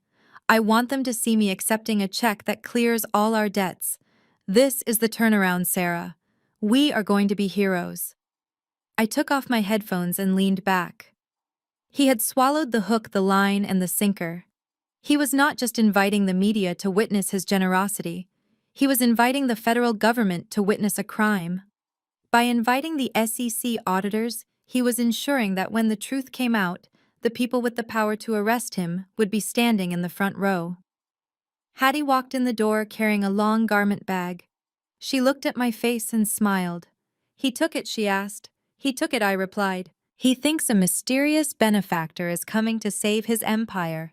He has invited the entire city to watch. Hattie unzipped the bag. Inside was a dress that looked like it had been woven from blood and starlight. It was a deep crimson-red silk floor-length with a sharp plunging neckline. It was not a dress for a shy girl. It was a dress for a woman who intends to burn a room down. You cannot walk in there looking like a victim, Hattie said, hanging the dress on the doorframe. You need to look like the money he killed for. You need to look like $10 million walking on 2 legs. I ran my hand over the silk. It felt cool and dangerous. For the last 5 years I had worn hand-me-downs and uniforms. I had made myself small to avoid my mother's criticism and my sister's jealousy. Tonight I would take up all the space in the room. We have 6 hours, I said, turning back to the computer to finalize the transfer documents. These documents were real, but they didn't transfer money from the Aurora Consortium to Hunter. They were legal affidavits I had prepared authorizing the immediate freezing of all assets upon proof of fraud. Hunter spent the rest of the afternoon in a frenzy. I watched him berate the caterers demanding better champagne. I watched him scream at Ebony to wear the pearls because they looked sympathetic. I watched him rehearse his acceptance speech in the mirror, practicing his humble face. He was so convinced of his own genius that he didn't realize he was standing on a trapdoor. At 6 o'clock I showered and scrubbed the last of the grease and grime from my skin. Hattie helped me into the dress. It fit like a second skin. I put on heels that added 3 inches to my height. I applied dark, sharp eyeliner and a red lipstick that matched the dress perfectly. Hattie stood back and looked at me. Her eyes were misty. They are not going to know what hit them, she said softly. I looked in the cracked mirror of the motel room. The girl who froze in the snow was gone. The woman staring back was cold, beautiful, and ready to kill. Let us go, I said. My brother-in-law is waiting for his check. I would hate to be late for his funeral. The Gold Coast ballroom at the Drake Hotel smelled of lilies and money. It was a scent I knew well by now, the perfume of expensive lies. From the shadows of the foyer I watched the guests arrive. They were the elite of Chicago, men in bespoke tuxedos and women in black couture gowns, their necks dripping with diamonds. They had come to mourn the tragic death of Imani Vance, but mostly they had come because Hunter had promised a spectacle.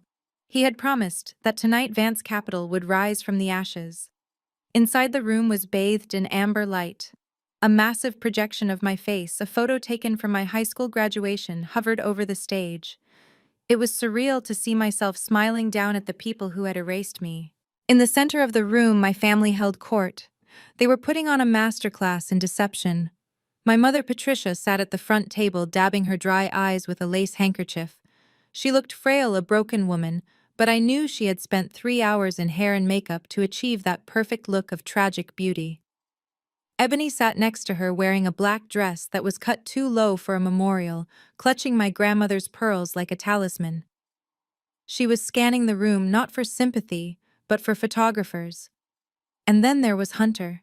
He stood at the podium, bathed in the spotlight, looking every inch the grieving hero. He held a microphone in one hand and a glass of water in the other. He looked tired, but it was a calculated exhaustion. He wanted them to see the weight of the burden he was carrying. "Thank you all for coming." Hunter's voice boomed through the speakers, rich and tremulous. "We are here tonight to honor a beautiful soul. Imani was not just my sister-in-law. She was the heart of this family.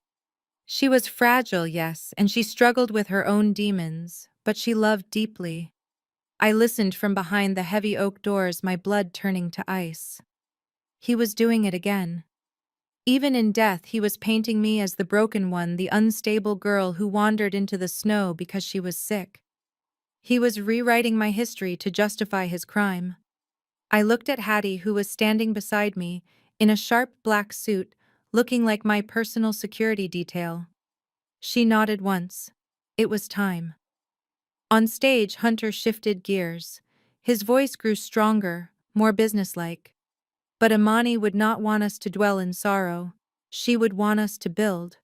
That is why we are launching this foundation today. And I am humbled to announce that we have a surprise. A generous partner, the Aurora Consortium, has pledged a historic donation to ensure Imani's legacy lives on forever. A murmur went through the crowd. The reporters raised their cameras. The SEC auditors in the back row crossed their arms, waiting to see the money. Hunter checked his watch. He was expecting a representative from the consortium. He was expecting a check. What he got was me. I signaled the doorman. He threw the double doors open with a dramatic flourish. The sound of the heavy wood hitting the stops echoed through the ballroom. Heads turned. At first, there was just confusion. The light from the hallway spilled into the dim room, silhouetting my figure. I stepped forward out of the glare and into the amber glow of the chandeliers. I was not wearing black. I was wearing red. The silk dress flowed around me like liquid fire, a stark, violent contrast to the sea of mourning clothes. My hair was short and sharp. My lips were painted crimson. I did not look like a ghost. I looked like a heart beating in the center of a grave. The silence that fell over the room was absolute. It was a physical thing sucking the air out of the space. The clinking of silverware stopped. The whispers died. Even the ventilation system seemed to hold its breath. I began to walk down the center aisle. The sound of my heels on the marble floor was like a metronome counting down the seconds of Hunter's life. Click, click, click. The crowd parted for me, their eyes wide with shock. Some of them recognized me from the photo on the screen, but they could not reconcile the smiling, soft girl in the picture with the woman walking toward the stage. They looked at the screen, then at me, then back at the screen. I saw the moment my mother saw me. She stood up so fast her chair fell backward with a crash. Her hands flew to her mouth. Her face went gray, the makeup unable to hide the terror draining the blood from her skin.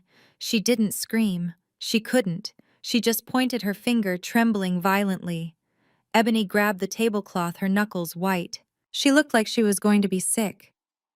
She stared at the pearls around her own neck, then at me as if she expected me to rip them off her throat with my mind. But it was Hunter's reaction that I savored the most. He was mid-sentence, about to introduce the donor. The words died in his throat. He dropped the glass of water. It hit the podium and shattered, the sound amplified by the microphone like a gunshot. Shards of glass glittered in the spotlight. He gripped the edges of the podium, his knuckles turning white. He blinked once, twice, trying to clear the hallucination. He looked at the SEC auditors, then at the cameras, then at me. I saw the calculation in his eyes. He was trying to figure out if this was a prank, a double, or a nightmare. I did not stop. I walked straight up the stairs to the stage. I stood 5 feet away from him. I could smell his sweat. It smelled of fear and scotch. I reached out and took the microphone from his frozen hand. He didn't fight me. He was paralyzed. I turned to the crowd. The blinding flash of 100 cameras erupted at once, capturing the resurrection of Imani Vance. I looked directly into the lens of the main television camera, transmitting live to the world. Hunter said I was fragile. I said my voice steady and cold, filling the cavernous room. He said I wandered into the snow. But I think we should let the evidence speak for itself. Do not you agree, Hunter? I pointed the remote control at the screen behind me. The smiling photo of my graduation vanished. The room went pitch black for a second, and then the video from the dashcam began to play. The party was over. The trial had begun. Hunter lunged toward me. The paralysis that had held him captive for the first few seconds of my appearance shattered, replaced by the desperate flailing aggression of a cornered animal. He reached for the microphone in my hand, his fingers clawing at the air, his face contorted into a mask of pure panic. "Security!" he screamed, his voice cracking and echoing painfully through the high-end sound system. "Get her off the stage. She is having a psychotic episode. Someone help her. Do not let her hurt herself." 3 large men in black suits started to move from the edges of the room. They were confused, hesitating for a fraction of a second. They looked from the well-dressed man screaming orders to the woman in the red dress who stood with absolute terrifying calm. That hesitation was all I needed. I did not step back. I did not flinch. I simply raised my hand, palm out, in a gesture of command so authoritative that the lead guard actually stopped mid-stride. "Stay back," I said. My voice was not loud, but the microphone amplified the cold steel in my tone. "Unless you want to be named as accessories to attempted murder in the federal indictment that is being filed as we speak, you will stay exactly where you are." The guards froze. They were paid to handle drunks and crashers, not legal threats involving federal crimes. Hunter saw his muscle failing him. He turned back to the crowd, sweating profusely under the stage lights. He tried to laugh, a breathless, hysterical sound. "Ladies and gentlemen, please forgive this interruption," he stammered, wiping his forehead with a shaking hand. "My sister-in-law has been through a terrible trauma. The grief has clearly unhinged her mind. She thinks she is the victim of some grand conspiracy. It is tragic, really." I let him finish. I let him dig the hole a little deeper. I let the audience lean in, wondering if maybe he was right. Maybe I was just the crazy girl in the red dress. Then I lifted the small remote control in my left hand. "You are right about one thing, Hunter," I said, looking him dead in the eye. "The truth is tragic. But it is not a conspiracy. It is a movie, and you are the star." I pressed the play button. The massive LED screen behind us, which had been displaying the logo of the fake foundation, turned black for a heartbeat. Then it exploded into light. The grainy, high-contrast footage from the dashcam filled the wall, stretching 20 feet high. The image was dark, swirling with white snow, but the audio was crystal clear. Hattie had done her work well. She had remastered the sound, stripping away the wind noise until the voices were as sharp as broken glass. The entire ballroom watched in stunned silence as the scene unfolded. They saw the headlights of the Range Rover. They saw 2 men drag a limp body out of the back seat. And then the voice of the man standing next to me boomed through the speakers. "Stop whining, Desmond. It is the sedative. It slows the heart rate." A collective gasp went through the room. It sounded like all the oxygen had been sucked out at once. I saw the SEC auditors in the back row stand up. I saw the reporters lower their cameras, too shocked to take pictures, staring at the screen with their mouths open. On the screen, the hunter in the video shoved my body toward the ravine. Then came the damning dialogue, the words that would seal his coffin. "Check her breath." Then my father's voice, weak and trembling. "I think I feel something. It is faint." And finally, Hunter's command, delivered with the cold indifference of a butcher. "Is she dead? Then throw her down." The video ended with the sound of my body crashing through the branches and the car engine roaring away. The screen went black again, leaving the image of my abandonment burned into the retinas of 300 witnesses. The silence that followed was heavy, suffocating. It was the silence of a judgment falling. Slowly, every head in the room turned from the screen to Hunter. He was standing at the podium, gripping the wood so hard his knuckles were white. He looked small. The arrogance was gone. The charm was gone. He looked like exactly what he was, a murderer stripped of his disguise. My mother Patricia was sobbing openly now, a wretched keening sound from the front table. My father Desmond had put his head on the table, burying his face in his arms, unable to look at the screen or at me. Hunter looked at me. His eyes were wide, pleading, terrified. He opened his mouth, but no sound came out. He looked at the crowd, searching for an ally, for someone to tell him it was a fake, a deep fake, a lie. But there were no allies left. The donors looked at him with disgust. The investors looked at him with fury. I took a step closer to him. The click of my heels on the stage was the only sound in the room. I raised the microphone to my lips one last time. I wanted him to hear me. I wanted him to know that I was the one who ended him. You said in your speech that we are here to honor a memory, I said, my voice ringing out with the finality of a gavel strike. You said today is a day of remembrance. I gestured to the police officers who were now pushing through the doors at the back of the room, led by the chief of police himself. You are right, Hunter. Today is a memorial day. But we are not mourning my death. We are holding a memorial for your freedom. I dropped the microphone.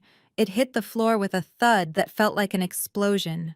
I turned my back on him and walked toward the edge of the stage. Behind me, I heard the scuffle of feet, the shout of police orders, and the clicking of handcuffs. But I didn't look back. The monster was in the cage. I was free. The ballroom erupted into chaos that rivaled the storm that had almost killed me. The silence that had held the room captive shattered, instantly replaced by the screams of Chicago's elite scrambling for the exits. Crystal glasses were knocked off tables, shattering under the feet of billionaires running for their lives. The illusion of civility was gone. The police officers who had been waiting at the back of the room surged forward, their weapons drawn, moving in a tactical formation that cut through the panic like a knife. Federal agents dropped to the ground. Now the command boomed over the screams bouncing off the high ceilings. I stood still on the stage, the eye of the hurricane, watching the destruction of the Vance dynasty. Hunter looked wild. His eyes darted from the advancing officers to the exits, realizing every door was blocked. The veneer of the successful CEO had completely dissolved, leaving behind a cornered rat. He reached inside his tuxedo jacket. For a second, I thought he was reaching for a phone to call his lawyer, but when his hand emerged, it was holding a compact silver pistol. Screams erupted again, louder this time. He was not going to surrender. He was too arrogant to accept a cell. He grabbed the person closest to him. It was not me. It was Ebony. He yanked my sister out of her chair by her hair. She shrieked in pain and terror as he spun her around, pressing the barrel of the gun against her temple. Her face, usually so composed and perfect, twisted into a mask of pure horror. She looked at her husband, the man who had bought her Hermes bags and promised her the world, and saw only a stranger willing to trade her life for a few more seconds of freedom. "Back off!" Hunter screamed, his voice cracking. "I will shoot her. I swear to God. I will blow her brains out." The police stopped their guns, trained on his center of mass. The standoff froze the room in a tableau of violence. "Hunter, please." Ebony begged, tears streaming down her face, ruining her makeup. "I am your wife. What are you doing?" "Shut up," Hunter roared, tightening his grip on her neck. "You are nothing. You are just leverage." And then the final crack in the family foundation appeared. My father Desmond stood up. He was trembling not with bravery, but with the desperate realization that his lifeline was about to snap. He saw the cameras still rolling. He saw the red light of the live broadcast. He knew that if Hunter went down holding a gun, they were all accomplices to a violent maniac. He had to separate himself. He had to be the victim. "He is crazy!" Desmond shouted, pointing a shaking finger at Hunter. "We did not know. He forced us. He threatened to kill us if we did not go along with it." Hunter's eyes widened in betrayal. "You lying old coward," he spat. "You begged me to pay off your bookie. You signed the papers." "It is a lie!" Patricia screamed, joining the fray. She lunged forward, her maternal instinct finally kicking in but twisted by self-preservation. She was not trying to save Ebony, she was trying to silence Hunter. She grabbed a heavy silver candelabra from the table and swung it with all her might. It was a clumsy, desperate blow, but it connected. The heavy silver base slammed into Hunter's shoulder. He howled in pain, his grip on Ebony loosening just enough. Ebony, fueled by adrenaline and rage, didn't run away. She turned and raked her nails down Hunter's face, leaving deep, bloody gouges across his cheeks. The gun went off. Bang! The sound was deafening. A chandelier crystal above us exploded, raining glass down on the stage. The shot missed everyone, but it broke the standoff. The police swarmed. But before they could reach him, my family turned on each other like a pack of starving wolves. Desmond tackled Hunter to the ground. They rolled on the floor in their expensive tuxedos, punching, kicking, and biting. My father was screaming about being innocent while smashing his fist into his son-in-law's face. My mother was hitting Hunter with her purse, shrieking about how he had ruined their reputation. It was grotesque. It was primal. And it was being broadcast live to millions of people. The great Vance family. The pillars of society were tearing each other apart on the floor of the Drake Hotel ballroom. They were stripping away their own dignity faster than any prosecutor ever could. I watched from the stage, looking down at the pile of writhing bodies.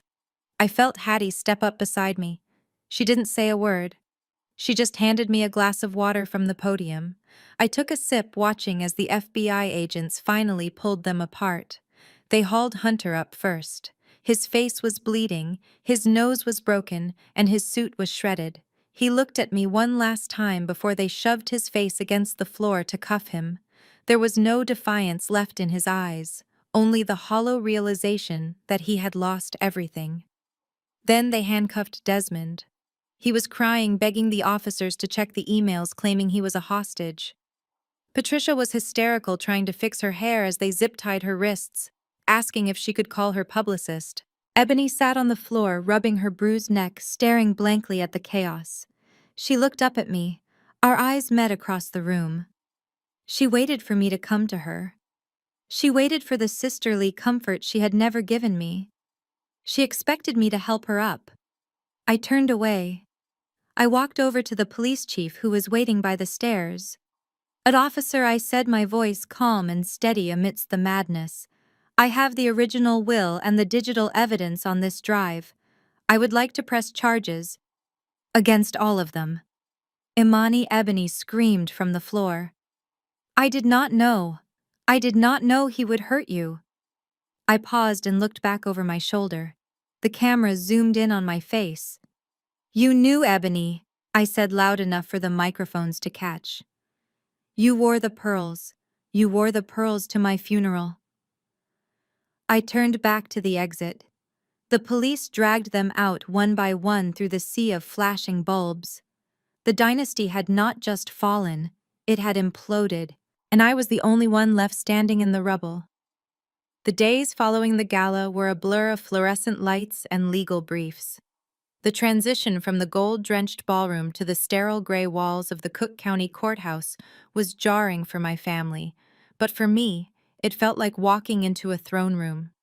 I was no longer the victim shivering in the snow. I was the plaintiff, and I had brought the heavy artillery. I sat behind a glass partition in the high-security interrogation room, watching Hunter Vance try to negotiate his way out of a life sentence. He was still wearing his tuxedo shirt, but it was stained with dried blood and sweat. He looked at the federal prosecutor and tried to use his old charm, the smile that had swindled investors for a decade. He offered to flip on my father. He offered to return the insurance money. He offered everything except the truth. My lawyer, a shark named Mr. Sterling, who Hattie had recommended, walked into the room and placed a single document on the metal table. It was not a plea deal. It was a motion for summary judgment regarding the estate of Rosewood Vance. Hunter looked at the paper and sneered. "You cannot touch my personal assets," he said, his voice raspy. "The trust fund is separate. Even if I go to jail, the money stays in the family. I have rights." Mr. Sterling did not smile. He simply leaned forward and whispered two words that made the blood drain from Hunter's face. Slayer rule. In the United States Legal Code, the Slayer statute is clear. A person who kills or attempts to kill another person cannot inherit property from the victim. But my lawyer went further. He invoked the Racketeer Influenced and Corrupt Organizations Act known as RICO. Because Hunter had used the family trust to launder money and cover his debts, every single asset he had touched was now considered proceeds of criminal activity. The scene shifted to the courtroom 3 days later. It was a montage of destruction, a rapid-fire dismantling of the Vance empire. My parents sat at the defense table, huddled together like frightened children. They were not wearing designer clothes anymore. They were wearing orange jumpsuits issued by the county jail. When the judge read the order to freeze their assets, my mother, Patricia, let out a gasp that sounded like a dying breath. The judge's gavel banged down with the rhythm of a heartbeat. The court orders the immediate seizure of the property at 4500 Lakeshore Drive. The court orders the liquidation of the vacation home in Aspen. The court orders the forfeiture of all retirement accounts held in the name of Desmond Vance. My father put his head in his hands and wept. He was not crying for me. He was crying because he was finally broke. He had gambled away his dignity years ago, but now the law was taking his last chip. But the most satisfying moment was reserved for Ebony. My sister had been released on bail pending her trial for conspiracy, but she had made the mistake of showing up to the asset forfeiture hearing wearing the spoils of war. She walked into the courtroom wearing a Chanel suit, carrying a Birkin bag, and flashing a diamond ring that cost more than my college tuition. She thought she could still play the part of the heiress. She thought the courtroom was a runway. She stood before the judge, her chin held high, defiant to the end. She claimed she was a victim of her husband's schemes. She claimed she knew nothing about the plot to kill me. She claimed the house and the cars were hers by right. The judge looked at her over the rim of his glasses. He looked at the evidence file I had provided. The receipts showing Ebony using trust fund money to buy jewelry while I was living in a motel. The emails where she discussed spending my death benefit on a trip to France. "Ms. Vance," the judge said, his voice booming through the chamber, "you are currently in possession of stolen property. The court orders the immediate surrender of all items purchased with funds from the Rosewood Vance Trust." Ebony looked confused. She blinked, her false eyelashes fluttering. "I do not understand," she said. "My lawyer is handling the transfers." The judge pointed a finger at her. "I am not talking about bank transfers. I am talking about what is on your person right now." Bailiff seized the defendant's handbag and jewelry. 2 court officers approached her. Ebony took a step back, clutching her Birkin bag to her chest like it was a baby. "No!" she shrieked. "You cannot take this. It is mine. Hunter gave it to me." The officer did not hesitate. He reached out and ripped the bag from her grip. Ebony screamed, a high-pitched sound of pure materialistic agony. It was the sound of a woman whose soul was made of leather and gold being torn apart. "The ring too, ma'am," the officer said, holding out his hand. Ebony looked down at the massive diamond on her finger. It was the symbol of her status, the proof that she was better than me. She tried to pull it off, but her hands were shaking so badly she couldn't do it. The officer had to help her, sliding the ring off her finger. She collapsed into the chair, sobbing uncontrollably. It was not a dignified cry. It was an ugly tantrum. She screamed about her rights. She screamed that it was unfair. She looked at me sitting in the front row, and her eyes were filled with hatred. "You did this," she screamed, pointing a manicured finger at me. "You jealous little brat, you took everything." I stood up slowly and walked to the partition. I looked at my sister, the golden child who was now tarnished beyond repair. I looked at the empty spot on her finger and the empty space where her arrogance used to be. I did not take anything, Ebony. I said, my voice calm enough to be heard by the entire courtroom. I just took back what Grandma left me. And as for the jealousy, you are right. I was jealous once. I was jealous that you had parents who loved you. But now I realize they didn't love you either. They just loved what you cost. I turned to the bailiff who was holding the bag and the ring. Put them in the evidence locker, I said, or sell them. I do not care. Just make sure the money goes to the charity. I walked out of the courtroom, leaving my family in the wreckage of their own greed. The sound of Ebony's screaming followed me into the hallway, but for the first time in my life it didn't hurt. It sounded like music. The legal war was over. The paperwork was signed. I was $10 million richer, but the real wealth was knowing that I never had to see their faces again. The Cook County Correctional Facility smelled of industrial bleach and unwashed bodies. It was a smell that stuck to the back of your throat, a stark contrast to the lavender and vanilla perfume my mother used to marinate in. I sat in the visitation booth on a metal stool bolted to the floor. The room was cold, but it did not bother me. After a night in a blizzard, I was immune to the temperature of a government building. I was wearing a white cashmere coat that cost more than my father's bail would have been, had the judge granted him one. I sat with my hands folded on the stainless steel shelf, watching the heavy metal door on the other side of the glass. When the door buzzed open, a guard led her in. For a moment I did not recognize the woman shuffling toward the seat. Patricia Vance had always been a creature of vanity. She was a woman who would not walk to the mailbox without full makeup and a blowout. The woman in the orange jumpsuit had gray roots showing at her temples. Her face was puffy and devoid of color. Her eyes, usually sharp with criticism, were red-rimmed and hollow. She looked small. She looked old. She looked exactly like what she was, a criminal who had lost her gamble. She sat down and picked up the black phone receiver. Her hand was shaking. I picked up mine, the plastic cool against my ear. "Imani," she breathed. Her voice was a cracked whisper. "Oh God, Imani. You came. I knew you would come. You are a good girl. You have always been my good girl." I stared at her, my face a mask of indifference. I did not speak. I just let her talk. I let her fill the silence with her desperation. "It is a nightmare in here, baby," she continued, leaning closer to the glass. "You have to get me out. You have the money now. You can hire a better lawyer. That public defender is useless. He says I am looking at 20 years. 20 years, Imani. I will die in here." She paused, waiting for me to offer reassurance. Waiting for me to say, "Don't worry, Mommy, I will fix it." When I stayed silent, her eyes darted around nervously and she switched tactics. She went from begging to blaming. "It was Hunter," she said, her voice dropping to a conspiratorial hiss. "You know that, right? He made us do it. He is a monster. He threatened your father. He threatened me. We were terrified. I wanted to call the police, Imani. I swear on my life I wanted to call them. But he said he would kill us all. I was trying to protect the family." I finally spoke. My voice was calm, conversational, as if we were discussing the weather and not conspiracy to commit murder. "You stepped over me," I said. Patricia blinked, confused. "What?"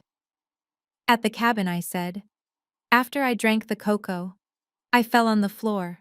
I was paralyzed, but I could still feel. You stepped over my legs to get to the wine bottle. You did not check my pulse. You did not cry. You just stepped over me like I was a piece of furniture you had been meaning to throw out." Patricia's face crumpled. Tears began to spill down her cheeks, but they felt rehearsed. It was the same performance she had given at my funeral. "I was in shock," she wailed. "I was not thinking straight. Imani, please. I am your mother. I carried you for 9 months. I raised you. Doesn't that mean anything to you? We are flesh and blood. You cannot leave me in here with these animals." She pressed her palm against the glass. "Look at me, baby. I am sorry. I am so, so sorry. I love you. I have always loved you. We can start over. Just tell the judge you forgive me. Tell them I was a victim too. Please. We are family. Blood is thicker than water. I looked at her hand on the glass. I looked at the woman who had watched her husband drag me into the snow and then went back to sleep in a warm bed. I thought about the Hattie, a stranger who had rubbed warmth back into my frozen limbs, while my own mother was planning a memorial service to cash a check. I leaned forward. I looked deep into her weeping eyes, searching for a shred of genuine humanity, but I found only fear. She did not love me. She loved her freedom. She loved her comfort, and she was using the biology between us as a last-ditch currency to buy it back. You are right, I said softly. Patricia's face lit up with hope. She thought she had won. She thought the guilt trip had worked. I am, she asked, sniffing. Yes, I said. You are right that blood is thicker than water. I paused, letting the hope bloom in her chest for one cruel second before I crushed it. But blood is also what attracts sharks, Patricia. And it freezes faster than water, too. Her smile faltered. The hope died in her eyes, replaced by a dawn of horror. You talk about blood like it is a bond, I continued, my voice hardening into diamond. But that night in the ravine, my blood almost turned to ice because of you. You want to talk about family? Family is the woman who found me in the snow. Family is the woman who taught me how to survive. You are just an accessory to a crime. I stood up. I placed the receiver back on the hook, but I did not let go of it yet. I wanted her to hear the click. Imani. No. She screamed, her voice muffled through the glass but still audible. You cannot do this. I am your mother. I leaned down to the microphone one last time. My mother died a long time ago, I said. She died the day she chose a heavy coat over her daughter's life. I looked her up and down, taking in the orange jumpsuit, the gray hair, the utter ruin of her existence. Goodbye, Patricia, I said. Enjoy the cage. You built it yourself. I hung up the phone. I turned my back on the glass. I could hear her screaming behind me. I could hear her fists pounding against the plexiglass, a dull, rhythmic thudding. It sounded far away, like a storm that had passed. I walked out of the visitation room and into the corridor. The heavy steel door slammed shut behind me with a finality that vibrated through the floor. I walked out of the prison and into the bright, blinding sunlight of the parking lot. The air was crisp and cold, but for the first time in weeks, I did not shiver. I felt warm. I felt light.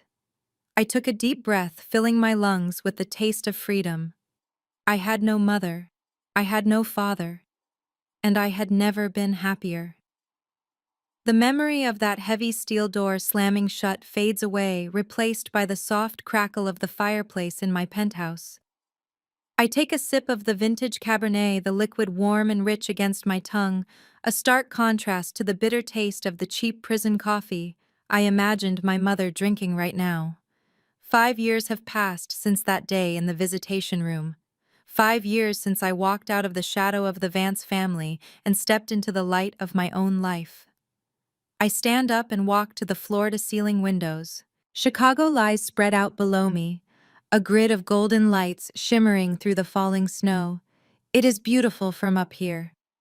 When you are 20 floors up, wrapped in silk and safety, the snow does not look like a weapon. It looks like confetti celebrating a victory. Behind me, I hear the soft click of the door opening. I do not flinch. I do not panic. I know exactly who it is. A woman walks into the room. She is no longer wearing layers of dirty rags. She is wearing a tailored navy blue suit that screams executive competence. Her gray hair, once matted under a beanie, is now cut into a stylish silver bob that frames her sharp, intelligent face. Ms. Hattie, my savior, my partner, my real family.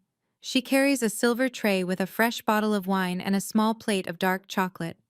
She moves with the grace of a woman who has reclaimed her dignity, a woman who knows she belongs in the boardroom, just as much as she knows how to survive the alleyway. You are staring at the snow again, Hattie says, her voice raspy but warm. You are thinking about them, aren't you? I turn to face her. I am thinking about how far we have come, I reply. Hattie sets the tray down on the marble coffee table. She pours herself a glass and joins me by the window. We stand side by side looking out at the city we conquered. The foundation is doing good work, Hattie says, taking a sip. We funded 3 new shelters this week, and the scholarship program for kids in the foster system just sent its first graduate to Harvard. You are doing what they never could, Imani. You are building a legacy on kindness, not greed. I smile. It is true. I used the $10 million and the millions more we recovered from Hunter's fraud to build the safety net I never had. I became the person I needed when I was 20 years old. Do you ever check on them? Hattie asks quietly. I shake my head. I have no need to. I know where they are. Hunter is serving 3 consecutive life sentences in a maximum security facility in Indiana. My father died of a heart attack in his cell 2 years ago. A man who lived by gambling finally ran out of luck. And my mother. She is still in that orange jumpsuit telling anyone who will listen that she is the victim waiting for a daughter who will never come back. Ebony is working at a diner in Ohio, living under a different name, trying to outrun a reputation that will follow her forever. They are ghosts, I say, and I do not believe in being haunted anymore. Hattie nods, satisfied. She raises her glass in a toast. To survival. To revenge, I correct her, clinking my glass against hers. And to the future. We drink, and the silence between us is comfortable. It is the silence of 2 soldiers who have fought in the same trench and lived to tell the tale. I look at Hattie, and I feel a swell of emotion that feels unfamiliar but welcome. It is gratitude. It is love. People often ask me how I can be so cold.